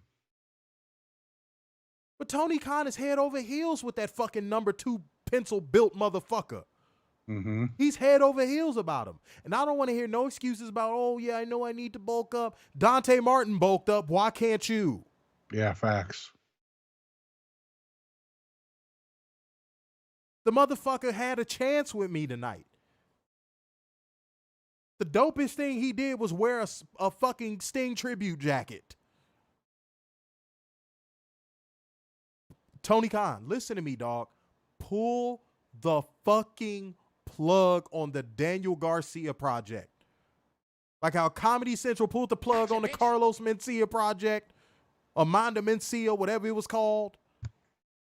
Pull the plug on the Daniel Garcia project now. That is the peak of what he will be. He is not going to burst through his ceiling. No. Because he doesn't fucking have a fucking ceiling. And I don't mean that in a good way. He's in a house with no roof. By the way, came and 25-year age difference. 25. I was close. See, I was close. Yeah. Dude, he went out there and let a fucking person 25 years a senior outperform him. All of the highlights I would bring up in this match would all be Christian. Not Catholic, motherfucker, Christian.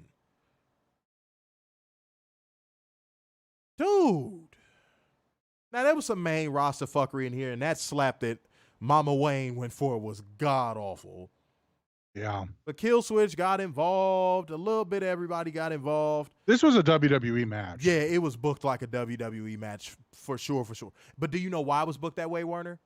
Do you know why it was booked that way? Because Daniel Garcia can't go. Boom. He can't hang.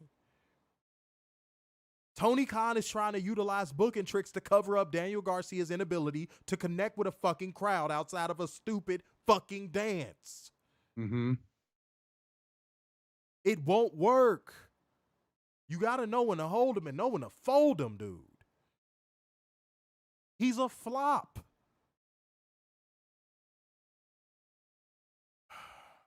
The Christian Cage won by pinfall with Killswitch retaining the AEW title after Nick Wayne got involved and did a fucking weird-ass cutter on the ropes on Daniel Garcia. It looked sloppy. It slipped. It was bad. But it was a lot of main roster fuckery in this one. Matt saved big money and Menards came back down there to try to even odds. It was a lot of fuck shit. But guys, let us know if we wrong, man. Talk to us. If we off the ball, talk to us. But give your thoughts on this match, man. I'm done. Where's the fact that there was no pace in this match? This match went way too fucking long. I think most of the matches tonight were over 15 minutes. Mm-hmm. My God, this match felt like a 45-minute WWE Roman Reigns stinker. I mean, that's what this felt like. I was tearing out my hair. What little of I have of it right now with how slow this fucking match was. And again, fucking WWE booking. Not a good start to the show. Not a good start. Salute to Christian Cage, though. Yeah, he tried. He tried so hard. And Adam Copeland tried with him, too. Yep, and it just failed. God, like, you got to learn that, like, Tony Khan, you got to learn that lesson of if this person and this person and this person can't do it, no one can. Catherine said I was on Twitter the majority of this match. That's bad when someone in the arena would rather be on their phone than watching a TNT title match. And all the new people that are popping in but not saying nothing. We got 20 people in here. By the way, let's get this up to 18 likes at least. Yeah, come on. We can do that. Guys, how did y'all think Daniel Garcia performed in that match? Honestly, you don't have to agree with us if you don't agree. Mm-hmm. How do y'all think Daniel Garcia performed in that match? Catherine was wondering if he joined Blackpool Combat Club, would it help? I don't think. No. Oh God. No, that wouldn't help him at all. No, he just doesn't have it. He just does not have it. He just does not have it. He doesn't. If Tony Khan wants to utilize him as a low card guy that maybe occasionally gets a prominent mid card feud, that's cool. But they already have that guy already with Wheeler Yuta. Yeah, we wouldn't care if that was his role. We wouldn't care. But like, dude, he is not. His ability does not justify his booking. It doesn't. Did Daniel Garcia perform like shit? Kath said, "I'm a huge Christian fan too, but Twitter was more interested in this match." Christian tried though. See, don't take away credit from Christian. Christian tried. Oh no, you said it. Okay, never mind. My fault. You did say it. You said Chris tried to get Daniel Garcia over and it failed. It was bad. Said, "Oh, wait, let me read something else." Everybody put a thumbs up to it, basically. See what else we got. Wait, Moxley Mike said he can't burst through a ceiling if he can't stand on the floor. I don't even think this motherfucker's in a house. No. This dude is in like a trailer that got swept away by a hurricane. Like, it's nothing there. It's nothing there. But Tony Khan will not give up on this motherfucker. It's like he thinks he's going to be the next. I'm going to say the name because otherwise it wouldn't make no sense. It's like he thinks he's going to be like the next Benoit or something. John Udovich said his work with the Ring of Honor Pure title was good. Dude is still young. Now, that was when I was trying to watch Ring of Honor. What are you talking about? He was still wrestling the same style of match he wrestled tonight. Yeah. Just because it was more submissions don't mean it was a different style. He's literally working the same style. Not to demean you, that's your opinion, but like, dude, what? Huh? Okay. Robert said if he had a chance to have it, he lost it a long time ago. Mm-hmm. Go ahead. Fernando said, why do fans keep popping for that stupid dance? Well, because Tony likes to book towards the weirdo internet fan base. Catherine, did they pop for that shit in the building? I couldn't hear it at this point. I was tuning this match out. I was. I'm not going to lie. I was tuning this match out. Char Vision TV said not feeling Garcia. Wait, let me see what else we got. Chad Bass said Daniel Garcia is trash. Holden said Garcia is going to be the new Orange Cassidy when Tony Khan puts the title on him again. Oh, God, no. We don't need that. We don't need that. No. Catherine said yes, they do. No. That's a fucking joke. But did Moxley, they pop for anything else he did? I think the only other thing I heard them pop for was that pile driver. That's it. Yeah. Did they pop for anything else he did? I didn't hear it. Me either. Oh. Moxie Mike said he needs to go away from TV and develop a character and work dark matches for a while. Facts. Thank you. And Maxine Dupree need to do the same fucking thing. Toto said sink or swim in Tony Khan's kiddie pool. Yeah.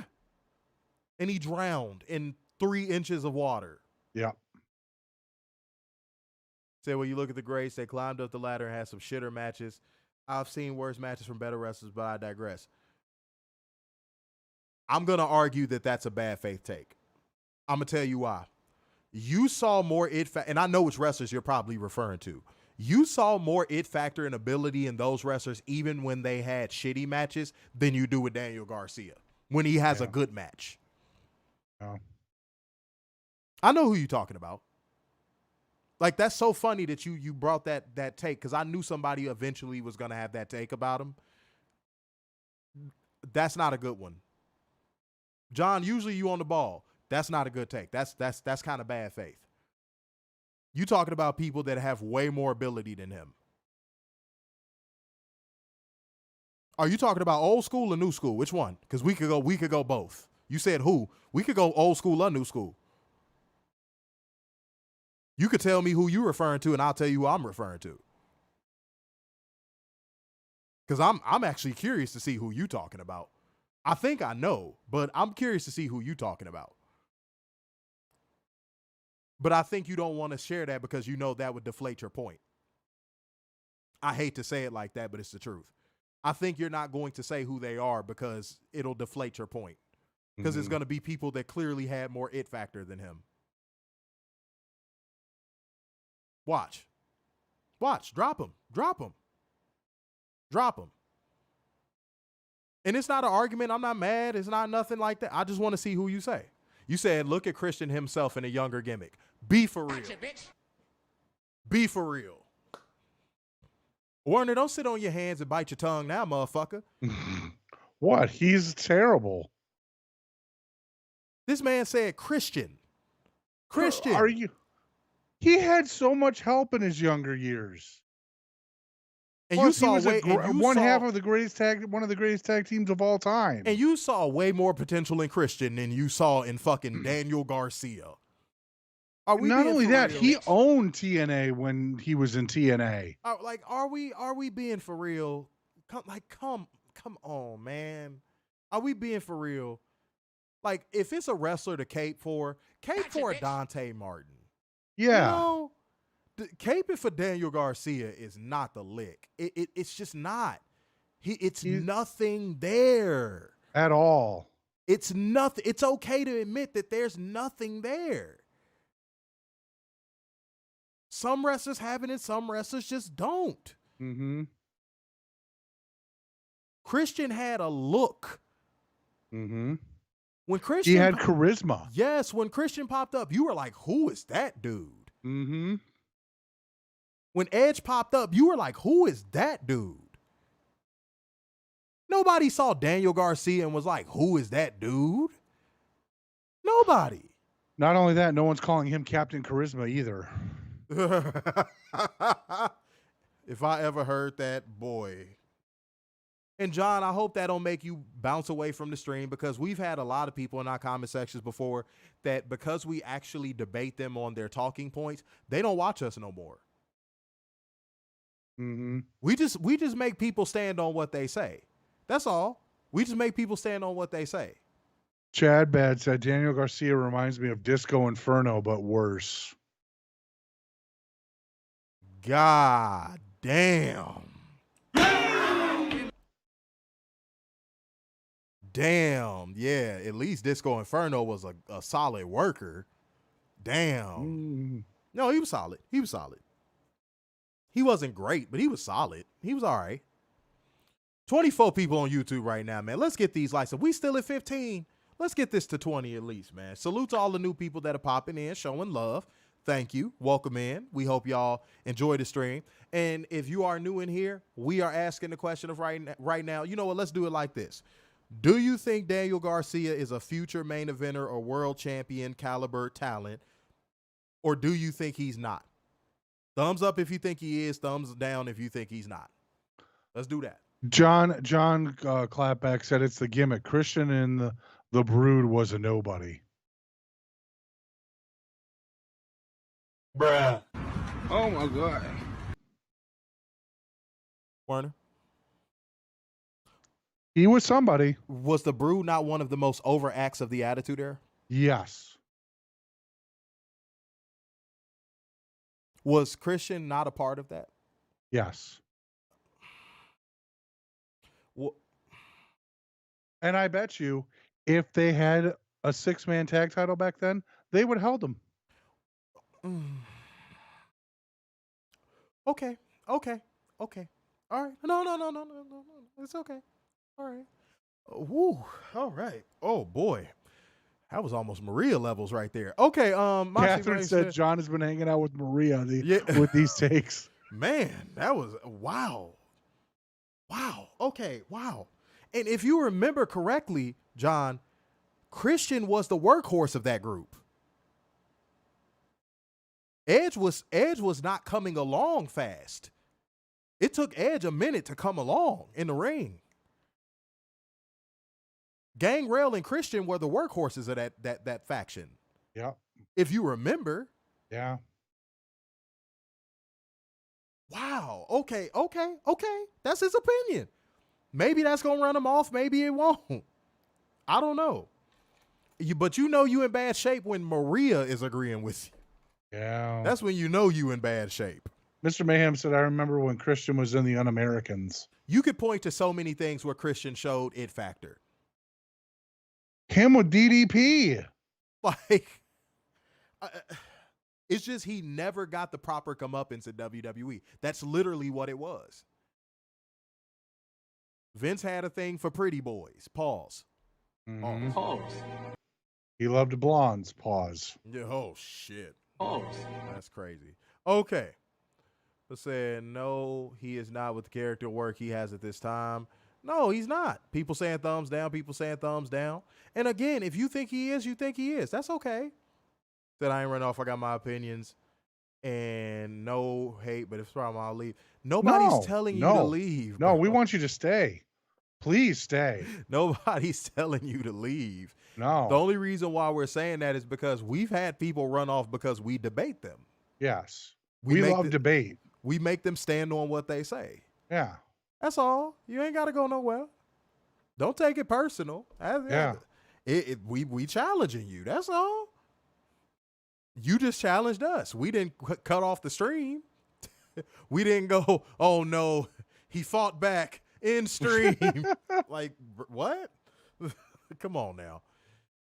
Well, I said Christian and his peeps. Catherine said good debate is good, John. Right. Yeah.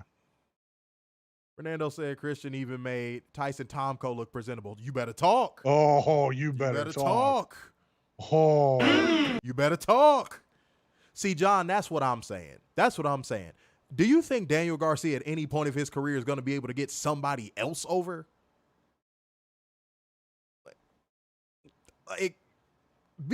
Let's be real. Let's be real. okay. Let's ask the question. Is Christian in the top 10 of top 10 mic workers?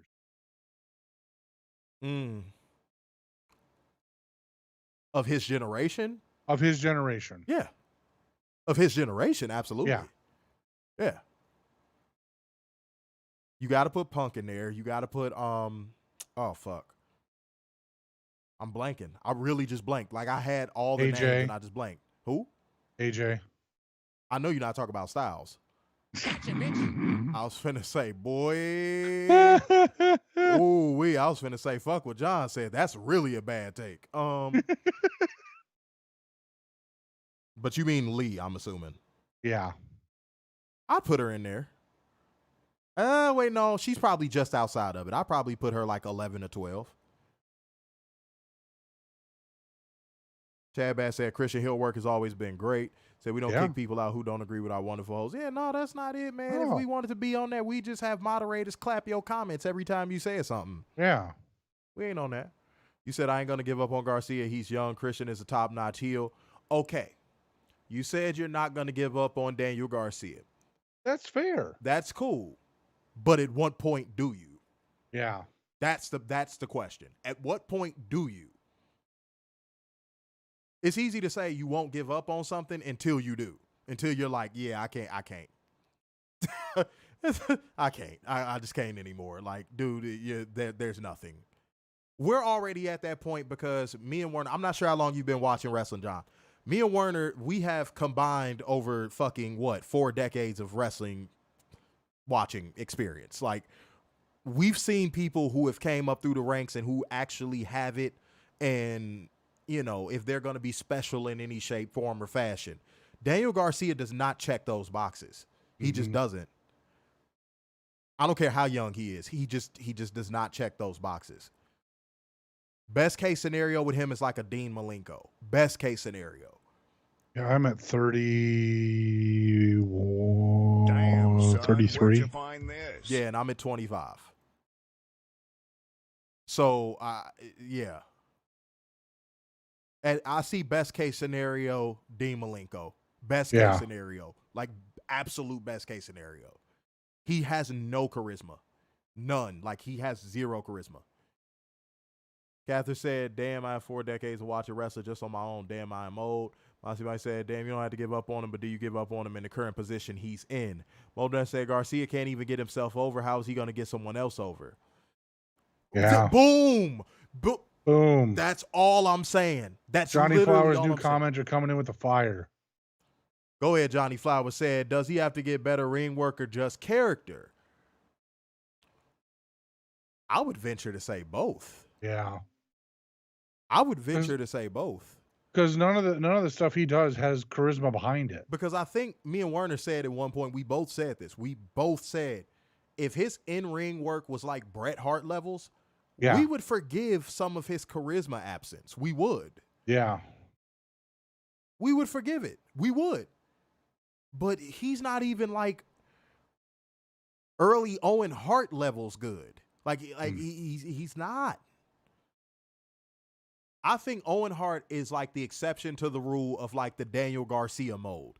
Everybody thought Owen Hart was just going to be Bret Hart's little brother with no charisma. He's always going to have stupid fucking gimmicks. He's never going to get over. And he ended up getting over. Mm-hmm. I don't see that in Daniel Garcia. I don't. And he's not even in anybody's shadow. Owen was in Bret's shadow. And his other brothers. Yeah, just like Daniel Garcia don't even got a shadow to live underneath. He really don't. So, okay. Said, y'all killing me. I went to World War III in Detroit. Y'all got your opinions and gimmicks could change. Well, dude, all I'm going to say is this. We asked a simple question. You ain't answering. We just said, okay, well, at what point do you give up on him? At that point, that was the last question. We was going to drop it after that. Said Johnny, he needs both seasoning and character chops. Robert said, I started watching it in 85. Barry Horowitz is more over than Dan Garcia. And again, we're not continuing it. The comment section is. Yeah, that's all the comment section. So I don't know what to tell you.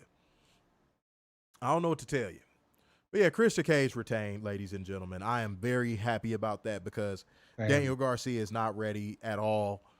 I don't think he ever will be ready, and this was a sink or swim moment for him in my eyes, and he sank yet again.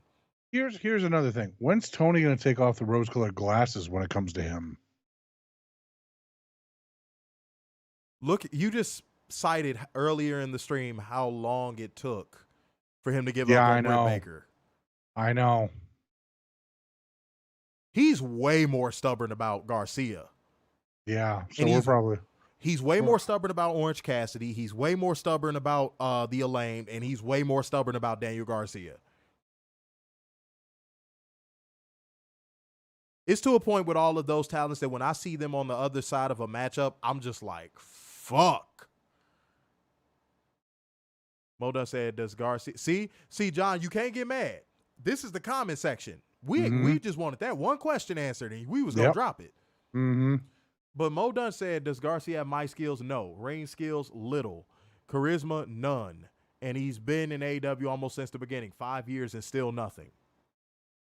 He said, or if Daniel Garcia goes to WWE. Okay, so that'll be what makes you give up on him? Okay. I don't think he's been there since the beginning. Catherine, I agree with that. Catherine said, I think he'll put a title on him this year. I agree. He probably will. I agree. I agree with that too. I don't doubt that. Not even a little bit. All right. Next up, we got Bryan Danielson going against Eddie Kingston for the Continental Crown, which consists of the AEW Continental Crown belt, the New Japan Strong Open Weight belt, and the Ring of Honor title. This is a first time, I think, on a pay-per-view stream, I am actually going to defer a match to Werner because what I have to say is probably going to be better suited for a follow-up than it is an initial statement. Sir, give your thoughts and analysis on this match, and I am going to save what I have to say until you are finished with what you have to say. Where the fuck was this pace in this? Again, this is the same problem I had with the first match. Where the fuck was the pace in this match? This match was so fucking slow. This was not even a Bryan Danielson match. I have no idea who in the hell agreed to to do this kind of match. I don't know who the agent was. I don't know who the creative person was, but they all need to be fired. This was fucking ridiculous. This match was the worst match of the night. And I never, ever, ever thought I'd say that about a Bryan Danielson match. Bryan Danielson could go out with a broomstick and have a 4-star match. Easily. But tonight, no. None whatsoever. He had a 0-star match. It was fucking ridiculous. I am embarrassed. This was the embarrassing moment of the night. Catherine just gave a little snippet of what was going through my mind this whole match. She said Eddie Kingston made Bryan Danielson look terrible. That was all I could think this entire match. Mm-hmm. I said it was one of those moments where I was watching this match and I was going, why is Bryan Danielson in the ring with this dude? Facts. There's a saying that goes, it's levels to this shit. Eddie Kingston doesn't even belong in the same ring as him. At all. And I'm going to tell y'all the God's honest truth. This made me want to vomit. The crowd popping for this match made me want to vomit. You know why? Because Bryan Danielson was the only one in there trying to put in work and trying to make this match look somewhat passable.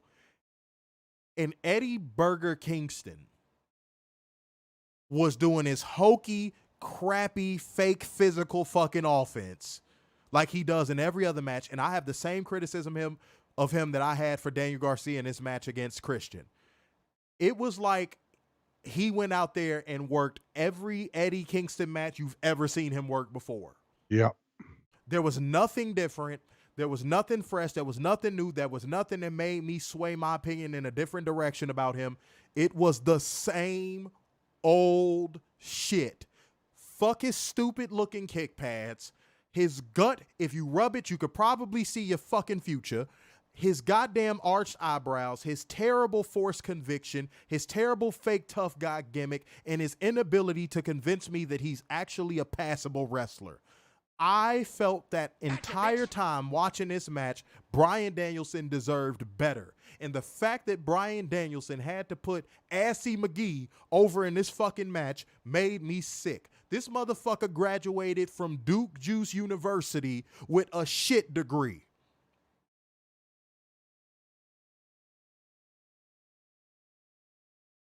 Fuck pull the plug on Eddie Kingston. Blow the building up that he's in when you do it. Yeah. Because when the gloss is finally off of that fucker, when the gloss is finally off of him, he's going to get no reaction at all.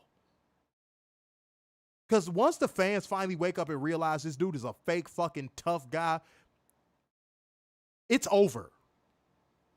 They're going to be like, why were we cheering for him?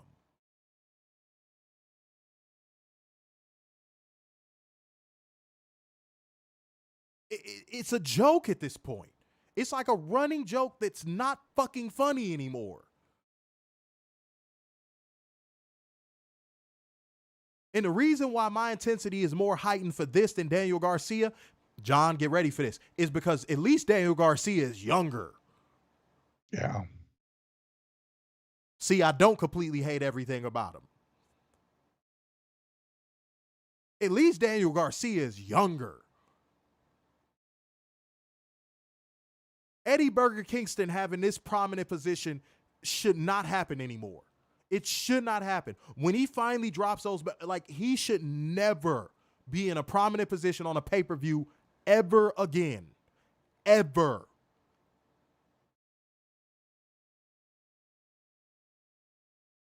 I had to watch Bryan Danielson carry this bum to a match to where the crowd popped.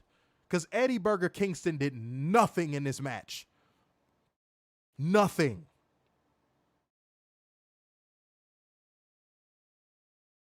Man, this match pissed me off so bad. Let's go to the result. Eddie Burger Kingston won by pinfall with a shitty looking fucking power bomb. That power bomb looked like garbage. Garbage. Retaining his fucking belts and earning a handshake for Bryan Danielson. That he should have spit in his fucking face. Gotcha, bitch. And he shook his hand and put him over. Try it. Good God. What in the name of crap? Johnny Fly was asked, is it because he's out of shape? No, it's because he has zero talent. Zero. Yeah. But the fat fucks in the crowd like him because he looks like them. Yeah. That's why he continues to get pushed.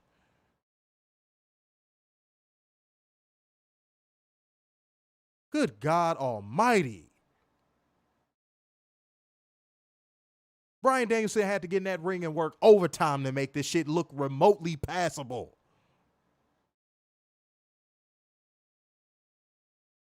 Said Burger King. Well, that's what he is. Mm-hmm. Gotcha, bitch. John said Danielson should have won those belts. Are all those belts tied together? Yes. They were all on the line in this match. Yep. Which that's a joke in itself, too. Did you want to give any more final thoughts on this match, man? I hate this match. This match should be stricken from any record. And the fact go ahead. This should be like that Bret Hart match against some random wrestler that they lost for years and years and years. That should be this match.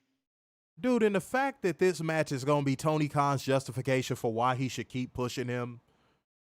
Oh, they were cheering. Didn't you hear them? They thought it was awesome. Oh, my God, this is awesome. No, they were cheering because they were watching Bryan Danielson put up a Jordan-like performance in that fucking ring.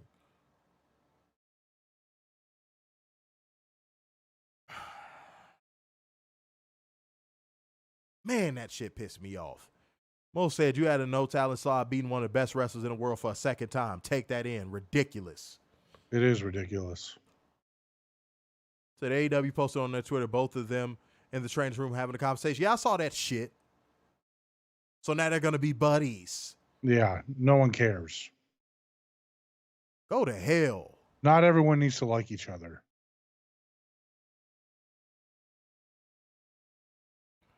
Mike said the ongoing battle in AEW is who can suck the momentum out of opponents more, Eddie Kingston or Orange Cassidy. Oh, Orange Cassidy has him beat by a long shot. Yeah, how many times has he beaten the roster? Well over. Robert said dude was sweating before the match. Facts. Oh my God. That was funny. Man, yeah. You want to know what Eddie Kingston's moveset is?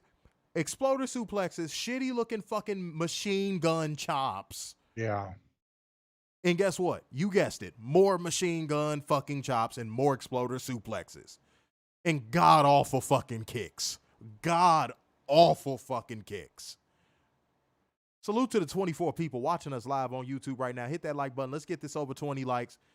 Drop an emoji if you rocking with us heavy right now, man. Drop a fire emoji right now. Run these emojis up. That's how YouTube knows that they should be pushing us up in the algorithm. Mm-hmm. Show us the necessary love, man. Fernando said, unfortunately, as long as Tony Khan panders to the internet, he's going to continue pushing him. That's the problem. That's the problem. That's the problem. And if you want to put a stop to it, you can start, sharing the stream in Twitter and tagging Tony. Please. Everyone start tagging Tony in our video posts on Twitter. I'm not retracting a motherfucking word. Yeah, these reviews are up on Twitter. Why y'all not tagging Tony Khan in these reviews? Yeah. That said, and I was told by the guy behind me that I should have stayed home if I hated everything. Really? Wow. That sounds like some WWE fan shit. Oh, I hope we're not getting to that level of AEW drone. Oh, no. No.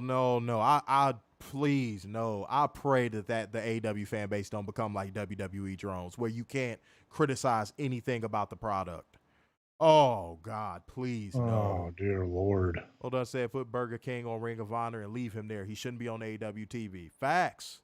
I don't even want him on Ring of Honor because Tony is just going to jizz all over him down there. And then that takes away from Athena. Said needs to stop trying to do kicks. He barely gets them to his opponents. Yeah, but man, that's the part that bugs me. He barely connects on his kick because he can't lift his leg past his... All right. Let me calm down. Y'all ain't going to get my spirit tonight. Like gang, comment gang, share gang, donation gang. Hit the Cash App, hit the Streamlabs link. One more donation will send us to church. We're just one away. Just one away. So send it through, man. Show the necessary love. Salute to Johnny Flowers again, new commenter, coming in here straight away, showing that love. Do not forget to like and subscribe, man, if you haven't already. Turn on notifications. We do this, and we do it better than any other podcast out there. Okay? Catherine said I bitched about the acclaimed Garcia and Kingston, and the guy made comments every time I yelled something bad about those. Well, even though you don't got one, you should have told him suck your dick. Yeah. Simple as that. And then after that, don't say nothing else. Let that a motherfucker can only argue with theyself for so long. All right, y'all. Next up, we had Brian Cage versus Chris Jericho versus Dante Martin versus Hook versus Lance Archer versus Magnus versus Wardlow versus Will Hobbs in an all-star scramble match. Let's talk about this one. Okay. Werner was talking about pacing. Pacing. I could go through this match move for move. Again, our reviews are going to become more quick hit. It's going to become more, we get to the analysis of what you need to know about the match. We can go move for move. We've done it. We did it up for a whole 2 years when we first started the show off. We can go move for move, but we don't want to bore y'all with that. You know why? Because what's most important is were you entertained or were you not?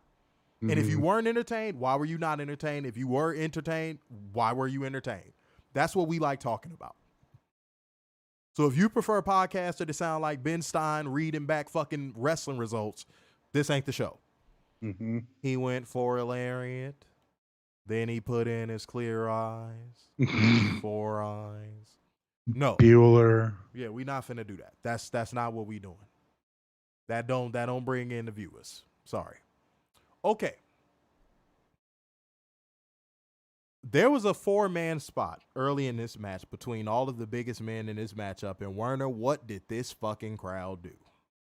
Me. And guys, the place I was watching this, it was some fucking beta males at the bar, and they were alone, so that tells you a lot. It was some beta males at the bar chanting that shit. Everybody else wasn't. All the other men in the room, they weren't chanting that shit. The lonely men at the bar were chanting it. Not even joking. Not even joking. That shows you. That actually shows you. There's some zest in some of these men's fest. Mm-hmm. Because the real men in the room, they wasn't chanting that shit. If anything, they was turning around looking at them like, shut the fuck up. So that shows you that that's a beta male chant. That is a beta male chant. I'm going to write you off as a beta male if you enjoy that chant. I'm just going to say it. If a woman chanted it, sure, who cares? Yeah. But men chanting that, that's a no-go. That's a no-go. Then at the point when the skinnier guys in the matchup did it, in the bar I was at, the same lonely men at the bar were going, no meat, no meat. Oh. So for all the people that watched All Out last year and were like, oh, Chicago fans, they did the meat chants. Oh, Chicago crowds aren't the same, Warner. No, it was just all of the people that traveled from out of town that so happened to be in the arena to chant that shit. Because all the real men and all the real Chicagoans in that arena wouldn't chanting that shit. Just like how tonight in the place I was at, nobody was chanting that shit except for the lonely men at the bar that had on fucking clothes representing teams from Wisconsin and other states. Oh. And you want to know what bugged me about this more than anything, too? Brian Cage looked levels above everybody else in this matchup. But guess who won, y'all? Guess who won, y'all? Ward Slow.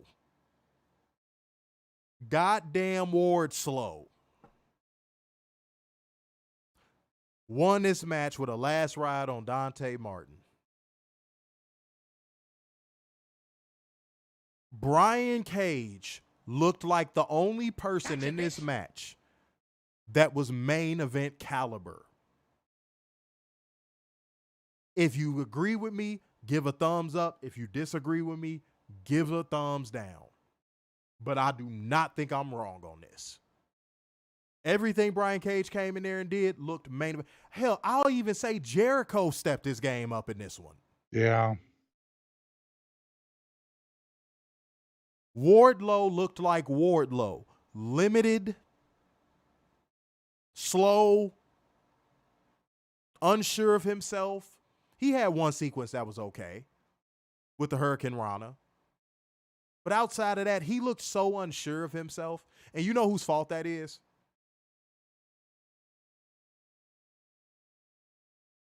I want to see what people say. Does anybody know whose fault it is that Wardlow seems unsure of himself? Take a guess. You look like you want to take one. Toni. There you go.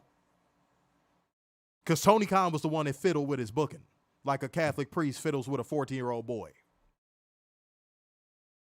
Tony Khan was the one that fiddled with that man's booking. So if he seems unsure of himself in the ring, that's why. Probably is looking behind his back to see if Orange Cassidy's coming his way. That's fucked up, but that's funny as shit. Tell me I'm wrong. That's funny as shit. That's hilarious. Tell me I'm wrong. That was one of those things. It was so funny that the laugh couldn't even come out in time. That was funny as shit. Wow, that was funny. Damn. God damn. Oh my God. Damn. That's kind of sad, bro. I just spit facts, you know. Damn, that's sad. God damn. It's sad because it's true. Fuck. Yo, that's crazy. Mulder said he's been mentally fucked since Orange Cassidy. Yeah. Yeah. He doesn't look sure of himself out there. That confidence he had before MJF sabotaged his momentum and Orange Cassidy finished the job, that was a whole different Wardlow. He was going out there doing moonsaults and cartwheels and all types of shit. Now Wardlow looks like he barely want to go out there and do fucking power bombs. Lance looked 5-star. Lance looked like how Lance always looks. Yeah. Lance Archer always goes out there and looks good for a big man, but he never gets any comeuppance. 5-star said men chanting meat. Yeah, that's a joke. I will never understand that. That's a joke. 22 people on YouTube. Hit the thumbs up button, man. Hit that thumbs up button. Get us over 20. Let's get this popping. Like gang, comment gang, share gang, donation gang. One more donation sends us to church. Streamlabs or Cash App, either one. Hopefully soon Super Chats will return. Yes. Catherine said, I thought Archer Cage was taking the pin in this match. Did you? Okay. Said, was this AEW trying to recapture its momentum prior to his Orange Cassidy story? Yes. And they fucked up royally. Because it's too late. Yeah. It's too late. He already fumbled him. Said, don't be afraid Lance should have Wardlow's spot. What? Why? Yeah. Brian Cage is like immensely more talented. Like, okay. All right. For sure. Yeah. Said, I can see that big guy being scared of Orange Cassidy. Mo Dunn said, now he's just doing the fake Burger King tough guy. Cass said, Wardlow looked like a bigger version of Jeff Hardy before the Orange Cassidy screw job. Maria said, don't be afraid of... Oh, wait, read that already. Mike said, unpopular opinion. Big men in AEW are not being utilized properly. That's not an unpopular opinion. That's a fact. Tony's taking it to the bullies that threw him in a locker in high school. And he looks like it. Oh, shit. Uh-huh. Mo Dutch came through with the one smackaroo on the Cash App. That means we are going to church. Let's go ahead and do that real quick, man. I've been waiting on that shit. Let's get it.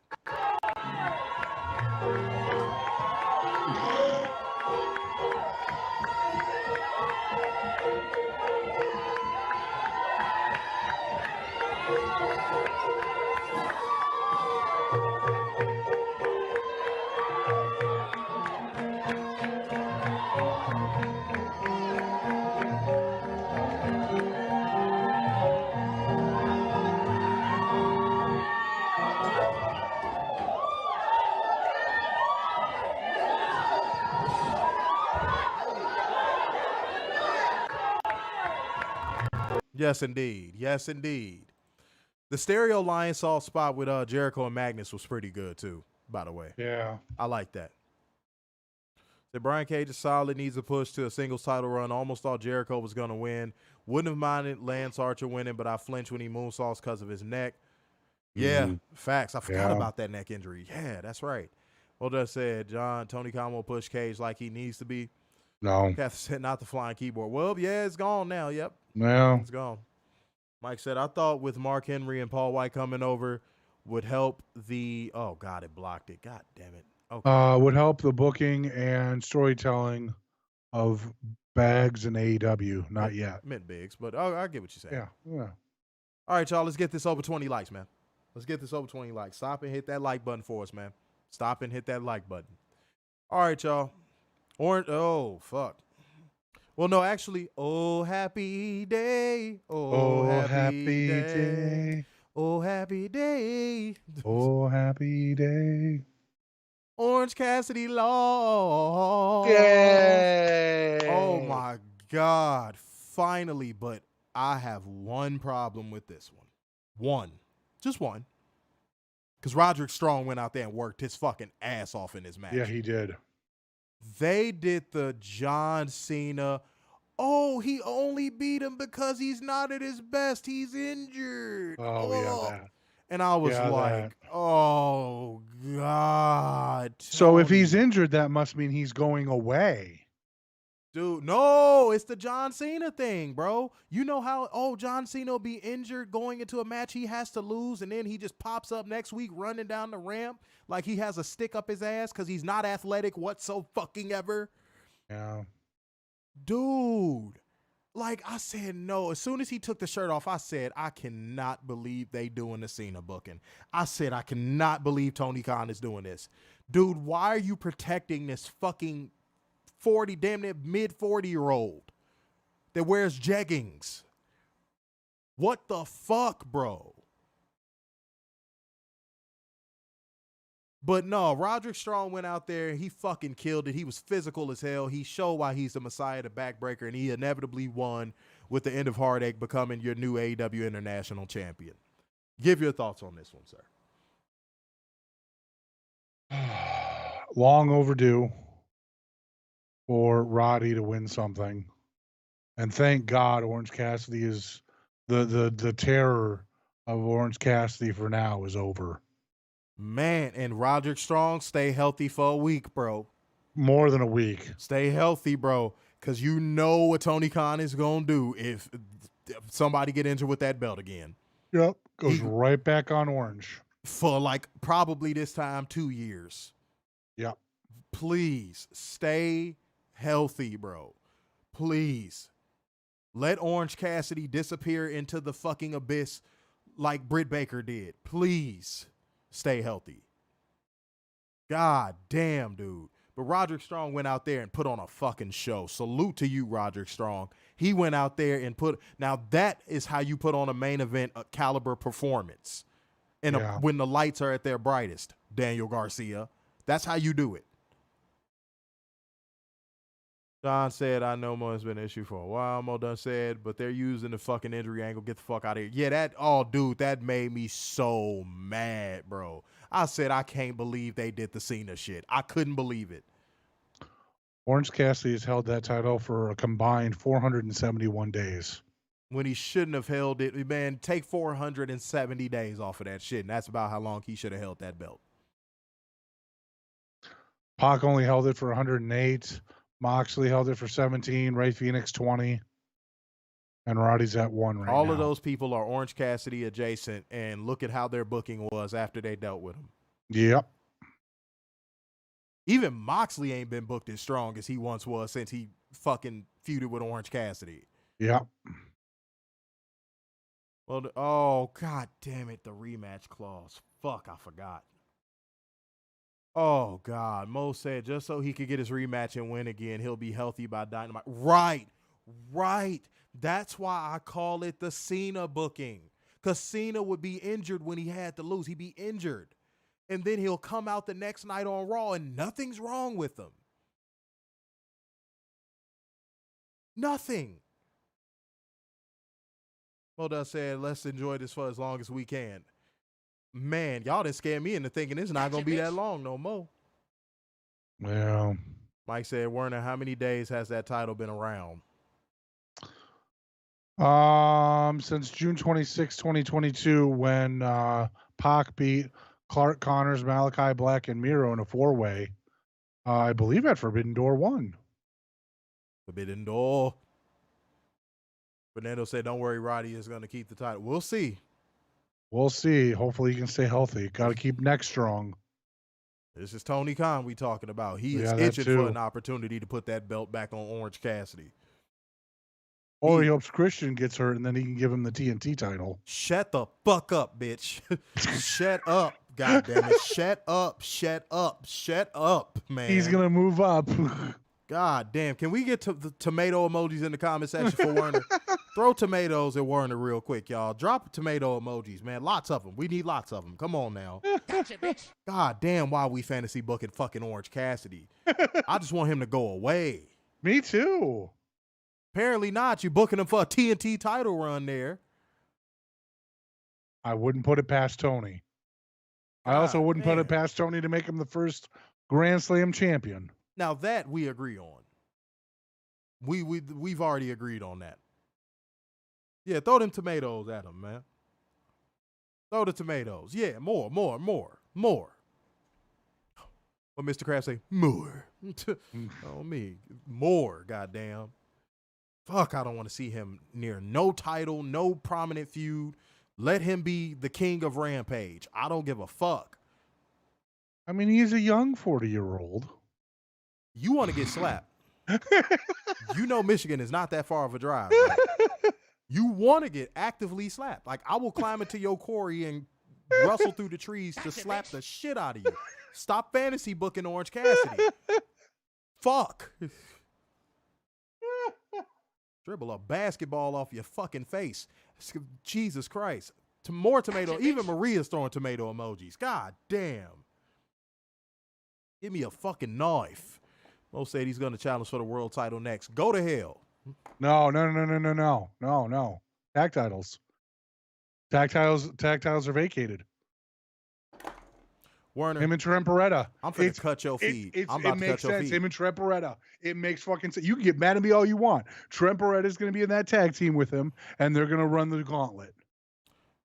No. No. What is it going to be? Him and Rocky Romero? Throw more tomatoes, y'all. This motherfucker don't get it. This motherfucker don't get it. He don't get it. Matter of fact, throw shit emojis. He don't get it, y'all. We tried to help him. He needs some deliverance. Hey. I'm just trying to be real with you people. You people? Everybody. You see what he people thinks? In the chat? Guys, y'all see what he think of y'all? Y'all are you people. Everyone in the chat, you who I'm talking to on the phone. You sound like you in the 90s. You on your Ameritech landline. The fuck? You gonna Which bring is up now SBC? owned by TNT. Jesus Christ. It's literally the same company. Yeah, I know. It's the same company. Aaron said that sounds Duke Juice. Everything he's saying for the last 5 minutes, it sounded Duke Juice. I don't know what's gotten into Werner. Maybe he wants to lick Orange Cassidy's ass crack or something. I don't. I don't know. There you go, Mike said the orange juice has expired. Fuck is wrong with Werner? Maybe he'll come to my house and pin me to the bed. Oh, fuck that. Yeah, okay. Yeah, him and Alex Abrahantes gonna make a... I will beat the living fuck out of Alex Abrahantes. No, you won't. He gonna lucha your ass. He doesn't know how to lucha. Yes, he does. No, he doesn't. And then he's gonna tell you what Penta said. Yeah, he through a straw. Through a straw. That's great. As long as he gets to say it. He's not gonna say it. All right, man. Let's keep going, bro, because Werner just went into bad faith mode on me real quick. It's not. Come on. It's logical. Shut up. Shut up. God damn. All right. Don't be mad when I'm right. Shut up. Kyle O'Reilly is back, and he's here to sell auto parts. No, I'm kidding. But he's in but Kyle wow, how depressed he looked. It wouldn't surprise me. That motherfucker looked like he has been studying Kurt Cobain documentaries. That looked like that guy lost his entire family and his dog got run over. Man, okay, all right. Let's not make country songs while we in here, motherfucker. Okay, but Kyle O'Reilly is back and he's in the ring with Roderick Strong, Mike Bennett, and Matt Taven. He prowls but ultimately shakes Roddy's hand. Mike Bennett takes the literal shirt off his back to give to Kyle O'Reilly, who takes it excitedly before putting it on Roddy's shoulder and whispering in his ear, pause, and leaving with tears in his eyes, pause. Pause. Not until I talk to Adam first. You touched me. Yes, Robert. Whoosh. It's fucking Rush. Let it go. He was on the show tonight. Whoosh, whoosh, whoosh. Whoosh. Yeah, keep throwing tomatoes. Robert's like, I'm going to throw even more tomatoes. He said, fuck what Werner talking about. Mo said the bags under his eyes were almost to his chin. Yeah, well, you know, shouts out to Droopy, bro. You know, it is what it is. All right, guys, hit that Streamlabs link of that Cash App one more time. Like gang, comment gang, share gang, and donation gang. We appreciate y'all heavy. Let's get the stream up over 20 likes. If you are enjoying the show, Drop a fire emoji for us. One more fire emoji. Let's do it. All right, Blackpool Combat Club versus FTR. Guys, honestly, in the first cheat code of the night, these teams just have excellent chemistry, no matter which variation you use. Excellent fucking chemistry. This match had everything in it. We could pack it up into move by move by move by move by move by move by move.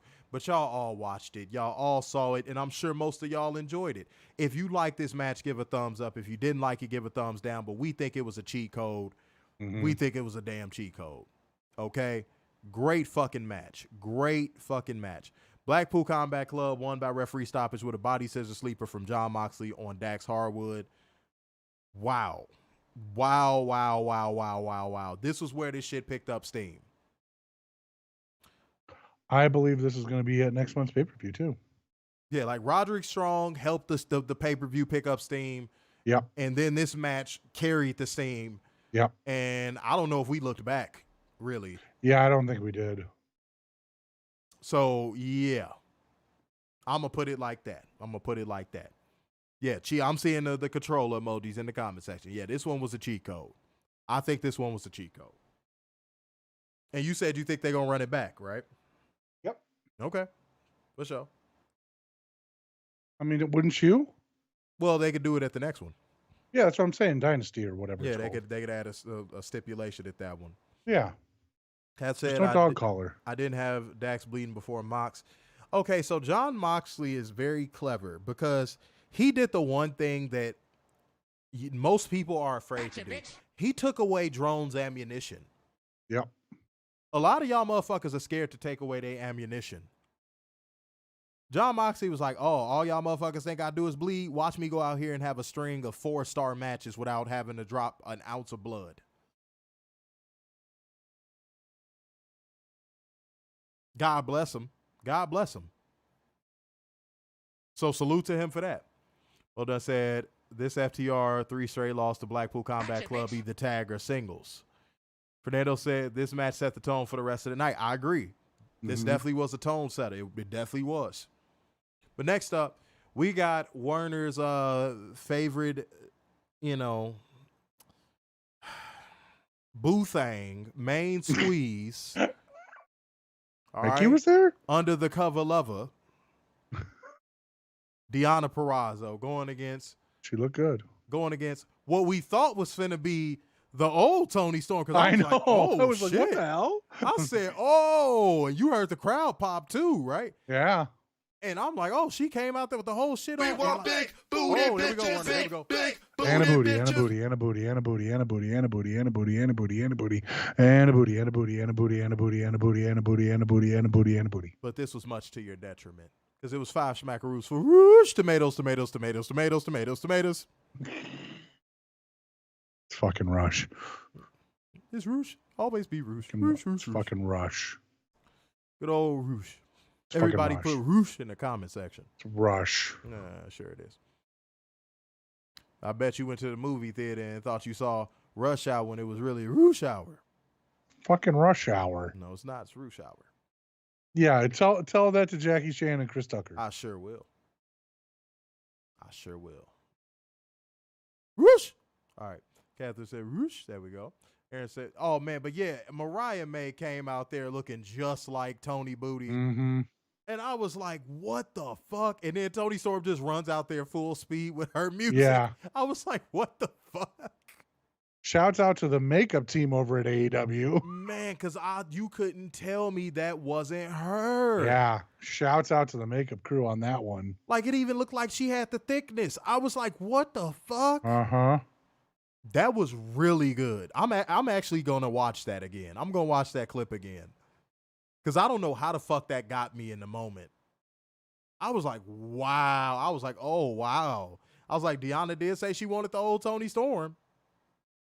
And then, yeah, Mariah May came running out there with them titties to be tittying. Mm-hmm. Let me suck them titties, baby. Oh, yeah. Let me suck them titties, baby. Let me suck them titties, baby. I'm home. Yes. Well done said, Rouge to Werner's Treehouse. It's fucking Rush. Johnny Fly was getting in on it with the.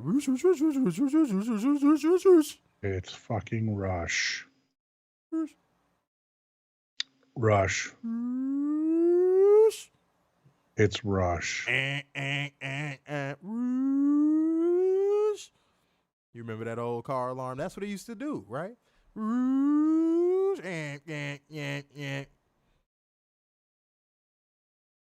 Should I do it again? Should I tell you how old school car alarms used to sound one more time?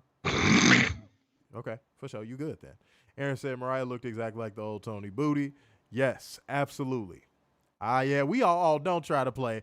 Oh, I thought you were saying like you knew. I was going to be like, hell no, nobody knew. Everybody thought y'all was getting the old Tony Storm. Man, hell yeah. Catherine said Deonna's attire was fire. Yes, it was. Yes, it was. Shut up, Warner. Why do I have to shut up? You have a tree wife. I was to just worry agreeing. About. You have a tree wife to worry about. Y'all working on y'all infidelities to each other. No.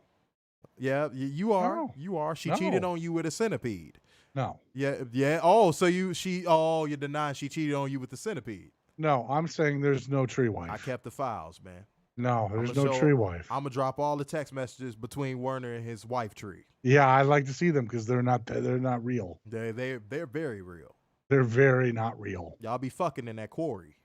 No. John said, I'll pop for that. Mariah May as Toni Storm. I laughed because she got me, and I'm glad it got y'all too. Oh, it definitely did. Yeah. Werner fuck streets. Catherine said Deonna's gear looked see-through. Oh, shit. Oh, God. I don't get your let me lick you up and down till you say stop head ass. Man, Jesus. All right, let's keep going, man. Honestly, I expected more. I hope they run this back. I expected more. It was still okay. The crowd kind of killed this match, but I did expect more. But Toni Booty retained with Storm Zero after some main roster fuckery and some distractions from Toni Storm 2.0. Yep. And retained the AEW Women's World Championship. They got to run this back. I agree. And I think Deonna needs to win that one. I wholeheartedly agree. Shut your fucking ass up. What? Why can't I agree? Me and my peen agree. We have a penal agreement. Jesus Christ. Jesus. Catherine, what you know about some silk? You know what I need. She don't know nothing about that. Well done said, the crowd had no reaction at all during this match. I was disappointed, sitting on their hands. Yes, I did not like the crowd's reaction to this match either. But at least no one, like, we didn't see massive people leaving to go to the bathroom. Yeah, but I'll tell you what, this needs to be ran back. I agree. Maybe put a step on it to where there's a little bit more of a pace. Yes. That's what I think killed this match. Boom. There it is. Yeah. I think that's what killed this match. It felt very warm-up-ish. It felt very, very warm-up-ish. Very, very TV match-ish. Mm-hmm. So, yeah. That's what a lot of matches tonight kind of suffered from. I agree. Especially those first four. Yeah, they felt very TV-ish. You know what I mean? Said this match was a great introduction to their story and their history, which is why the story needs to continue. Yeah. Yeah, maybe for Dynasty, it's a submission match. Hey, there you go. There you go. Break a leg versus the DeMilo thing. Yeah, bring a tree, fuck a tree. Yeah, no doubt. That. Next match. If any single person in this damn comment section thinks I'm going to go move for this one, instead of telling you to go watch it, you are smoking high-grade crack. Takeshita versus Will Ospreay. Holy shit. Match of the year so far. Yes. Are you shitting me with how good this one is? And shut up, Warner. And Mr. I think this one gonna be a thinker. I'm an edgelord. Hey. I admit I'm wrong. That was an me. Man, this that was an match. I was listening to my gut, and you know what? The gut can be wrong. Should have took some Pepto-Bismol, motherfucker. Apparently. Dog. This match. Drop the controller emojis. Y'all know good and damn well this was a cheat code. I feel like I'd be robbing the match of the match by talking about it and going move for move. Just go watch the match. Will Ospreay won with a hidden blade, if I'm not mistaken. A vicious hidden blade, too. God damn this match. Holy fuck. My favorite Chinese friend, holy fuck. God damn, this match was good. I said good. Correction. This match was excellent. Near perfect, even. I'm going to go out on a limb and say this early, too. There will not be a match in WWE this year that will top that match. Oh, easy. Not one. Not one. Just like how there wasn't a match last year that topped Omega versus Ospreay. And don't come at us with NXT bullshit. No one cares about Carmelo Hayes. Oh, God. Yeah, little bit fucking Bow Wow. I don't give a fuck about Bow Wow, bro. I don't. I do not give a fuck about no Bow Wow. He is not him. Jesus Christ. This match, wow. Any thoughts on this one? I don't have words. I'm glad I was wrong. Simple as that. I'm glad I was wrong. This was a phenomenal match. And I can't wait to see more of Will Ospreay and going forward. And wait, Catherine said, Werner, shut the fuck up. You said this wouldn't deliver. Again, I'm happy I'm wrong. I even said that. I want to be wrong. Ooh, running back Deonna versus Toni at Big Business would be nice. Yeah. Wouldn't that be a little quick? No. Even with a title change? No, if it's main roster fuckery and it leads to the match at Dynasty, no. I feel like you need to flesh the story out. Yeah. I wouldn't mind that at all. Aaron said, as much as I don't like that dickhead Don Callis, but he was right. This match delivered. Over-delivered. Over-delivered. Yeah. Over. Cat said, someone had a sign that said Don Callis is worse than period cramps. Oh, shit. Whoa. Robert said, I jumped off the couch a lot. Yeah, it was insane. Insane. Cat said, no, not even Ospreay can get our Garcia over. John's probably like, I'm being attacked. No, it's okay. Mike said 4.5 stars. 4.5? Wow. You shitting me? What? Oh, wow. I don't know how I feel about that.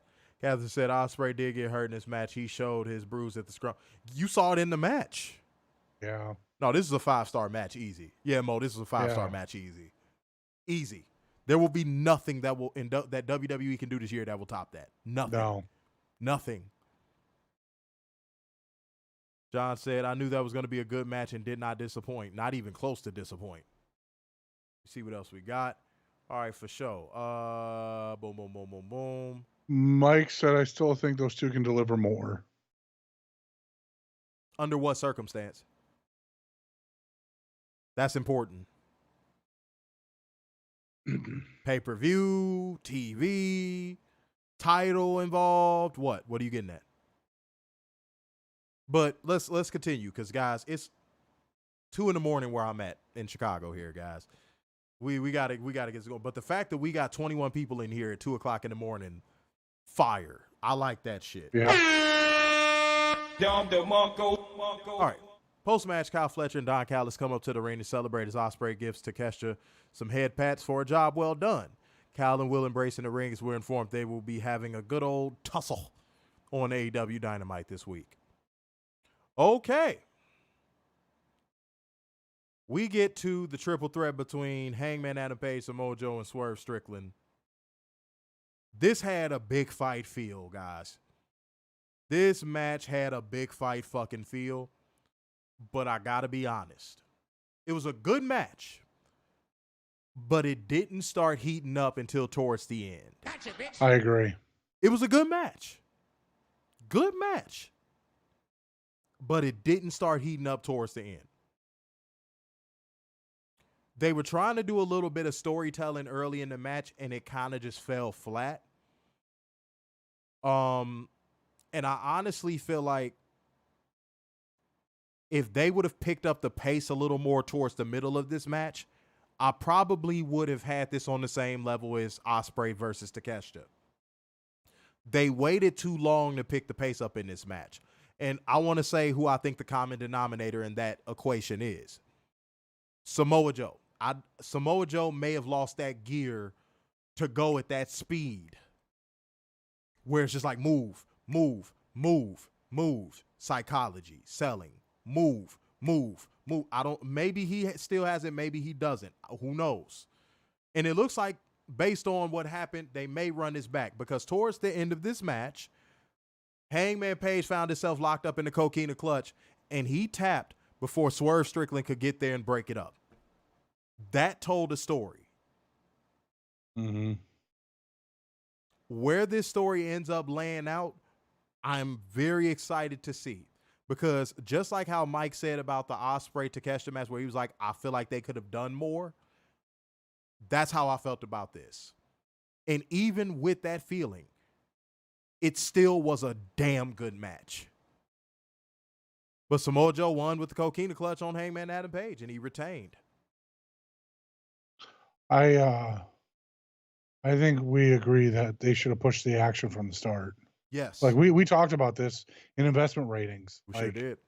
They need to push the action from the start, not two guys go at it while one guy hangs out on the apron for 45 minutes. That does not work in a triple threat match. That is not the point of a triple threat match. The point of a triple threat match is to push the action. And that didn't happen here. At all. It just didn't. It just didn't. Got to be honest. It didn't happen, guys. Yeah. As much as I want to say it, it didn't happen. And it happens more often than not in AEW that they do push the action in triple threat matches. And now it's getting to that point again where Tony Khan, dude, you got to, no pun intended, you got to finish the story, bro. Swerve needs that belt. Yeah. You got to finish that story, dude. You can't keep pump faking. Fans are behind him and everything. You can't keep pump faking. People are going to lose investment. You got to finish it, bro. You do not want people to lose investment in Swerve as a character. You don't. So whatever you got next, Gotcha, bitch. and if he's involved in the title match, he needs to win.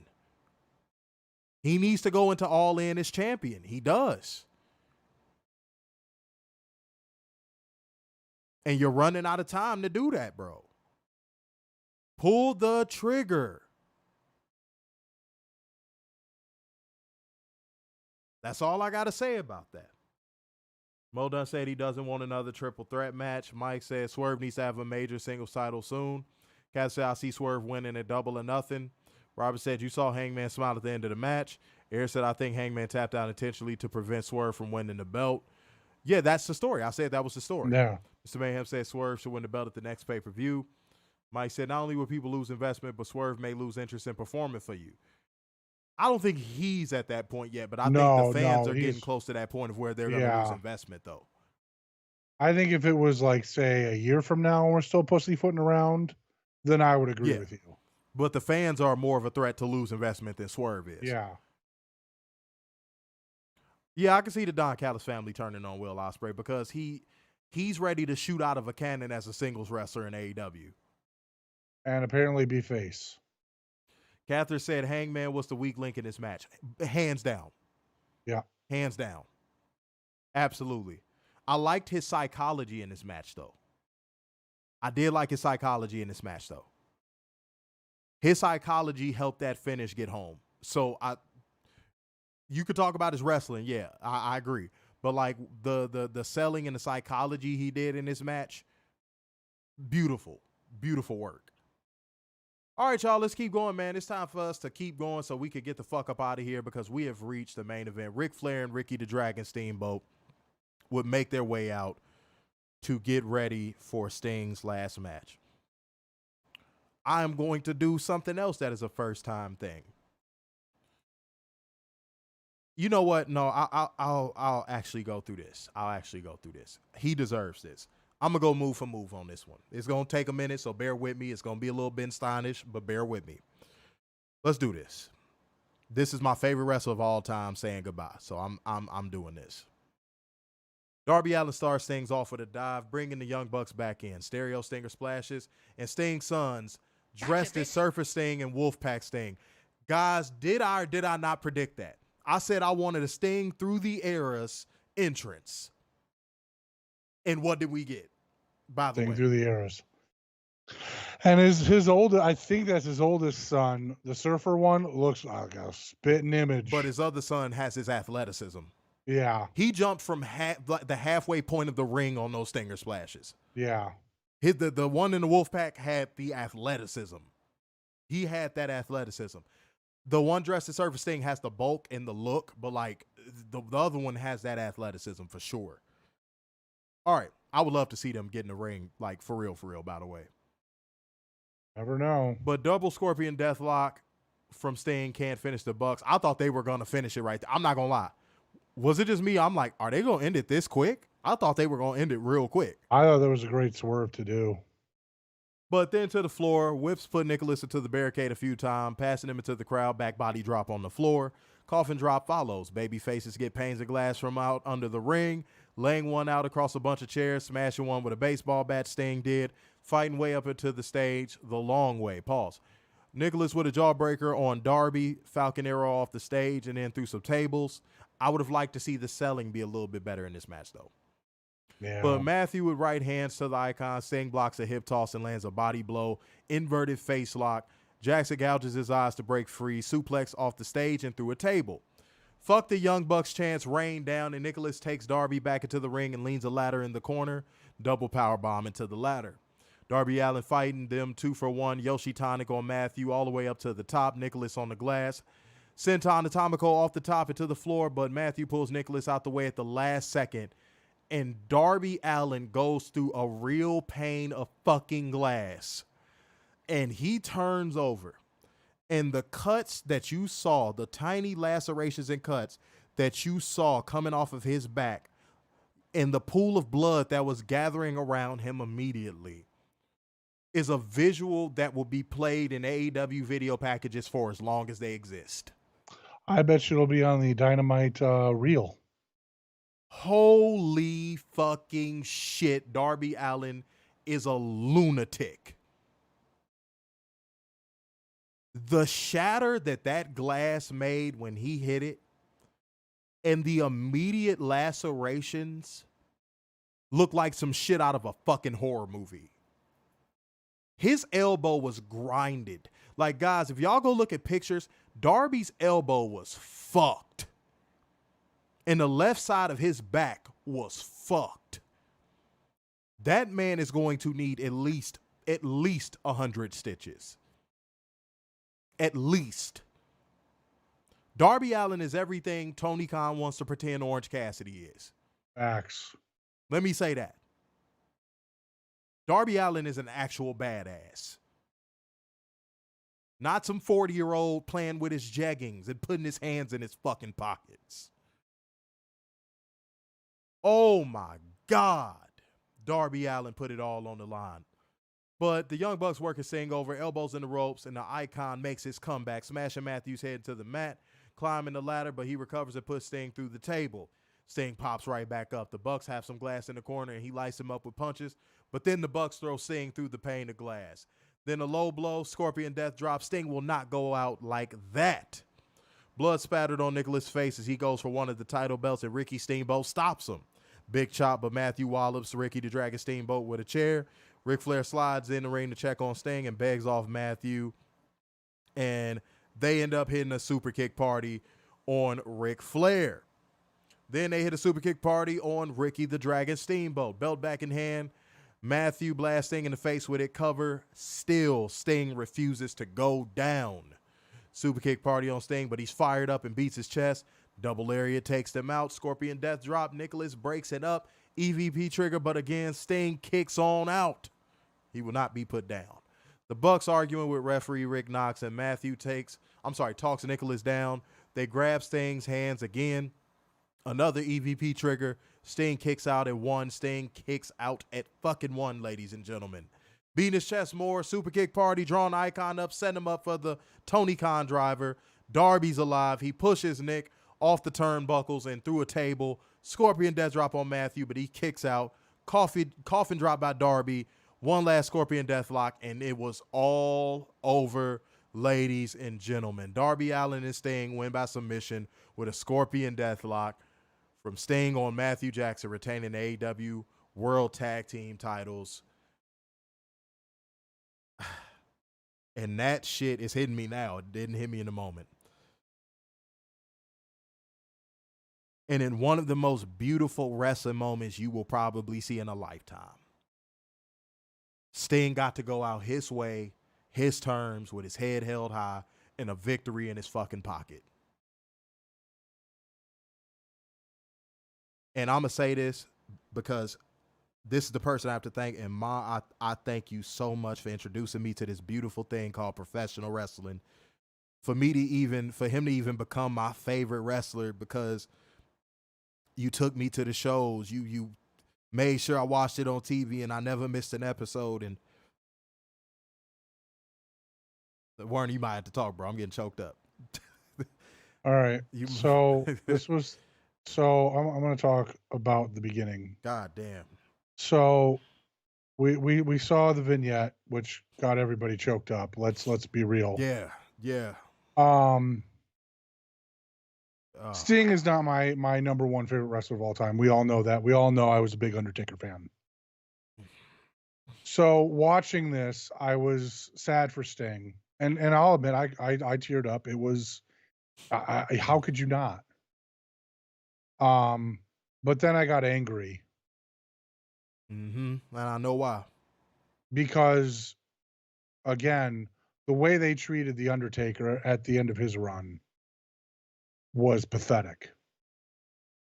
They couldn't wait to push that the Thunderdome on him, the cinematic match on him, the whole nine. When you could have just waited until 6 months, and you could have had a match at Mania. You could have had a great vignette for him, going through all the years of the Undertaker and everything. But no, we had a weird ass Survivor Series with Kane in gear, which still I don't get to this day.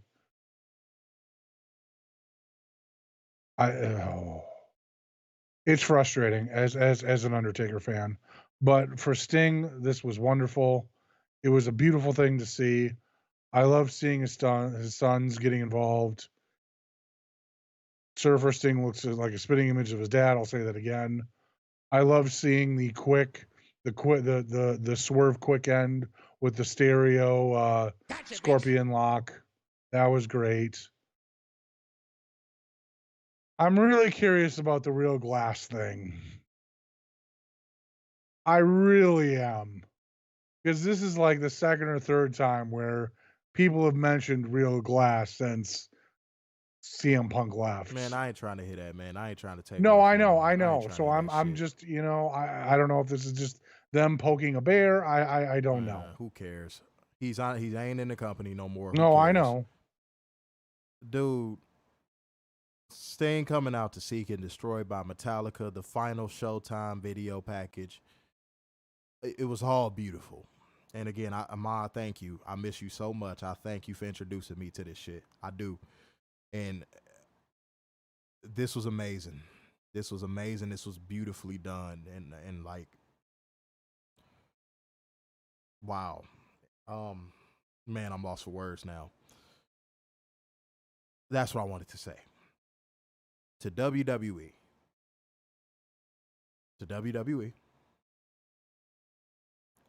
For not allowing AEW to have his WCW footage on there,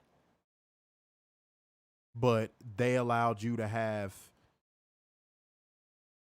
people that worked with Cody on his little contrived corporate documentary on Peacock, and y'all couldn't even lend some footage from highlights of his WCW career, the most prominent part of his career. I mean this sincerely, and I stand on this, and I don't care how WWE fans feel about this, and I'm closing my eyes to keep from getting a little bit emotional. I don't care how y'all feel about this. Fuck that company and everything that they stand for. WWE will never, and I mean ever, have my support ever again as a true fan of this business because of that.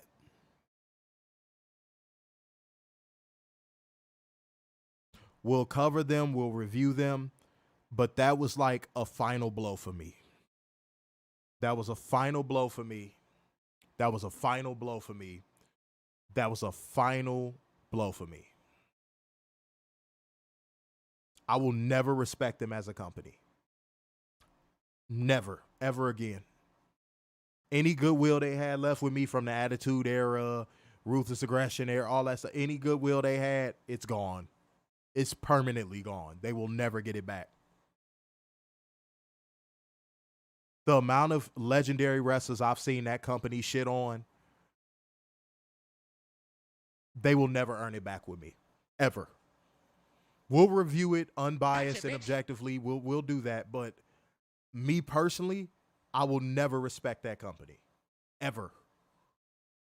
Ever. And you just lump that in with all the other stuff that it came out about them. I will never respect that company. And no, I'm not saying that for clicks or shock value or anything like that. Or no, I mean that sincerely from the bottom of my heart. And that makes me really sad to say, because that's what my mom introduced me to. And if my mom was here and she was commenting like she normally used to, she would understand why I'm saying this. She'd be putting in the comment section right now, I understand.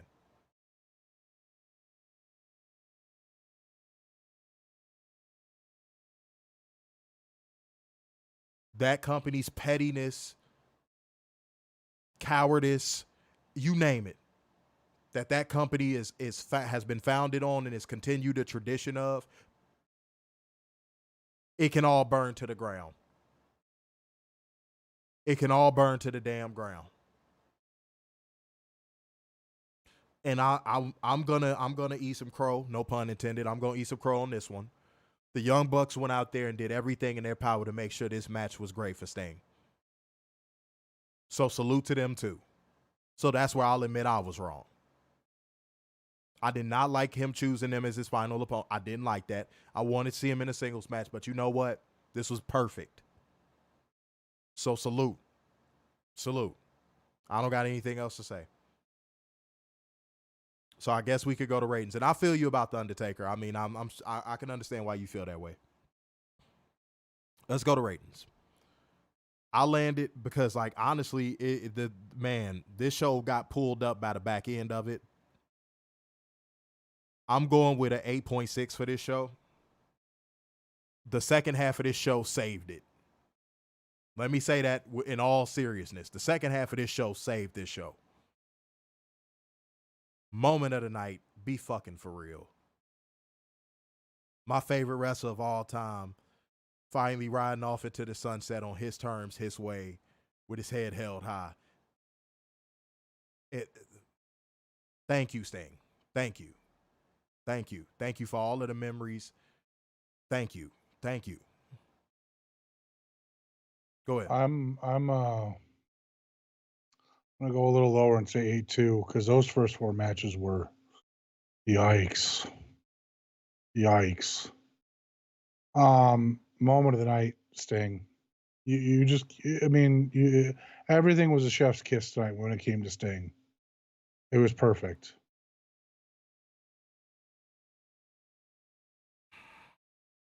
Modun said, WWE is trash. Tonight just proves the respect they have for the greats in this business.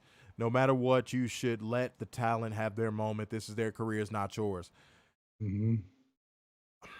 Robert said, I agree. They were in Greensboro, and they couldn't let them have 2 minutes of that Clash of the Champions match with him and Flair. Pathetic. Yeah, it don't get me started.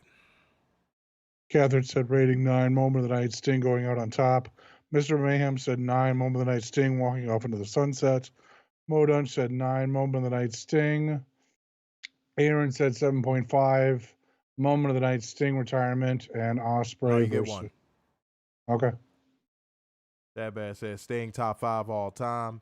Mike said Mike. rating 8.5. Moment Sting. Go ahead. Modun said, guys, we'll have show times on Wednesday. Okay. Robert said 8.7. Moment Sting. Absolutely. Absolutely. Well, guys, I ain't going to lie to you. No clear to air for me. It's almost 3 o'clock in the morning where I'm at, and it's 3 And o'clock in the morning 4. where Warren is at. So, y'all, we're going to let y'all go, man. The fact that we got 17 people sitting in here this late is a beautiful thing. So, salute to Yes. y'all, man. Salute to everybody who showed up and showed out, donated. We appreciate y'all. It's all love. So, therefore, going once, going twice, and so to the man with the braids in his hair. So, signing off yet again. It's the epitome of black excellence, the king of dimes, and just your boy, Mr. Starks, and The big and football by the Messiah of Semi Cute Sixes and the internal pessimist, Big Dub. thank you, Sting. Peace out, Thank you, y'all. Sting.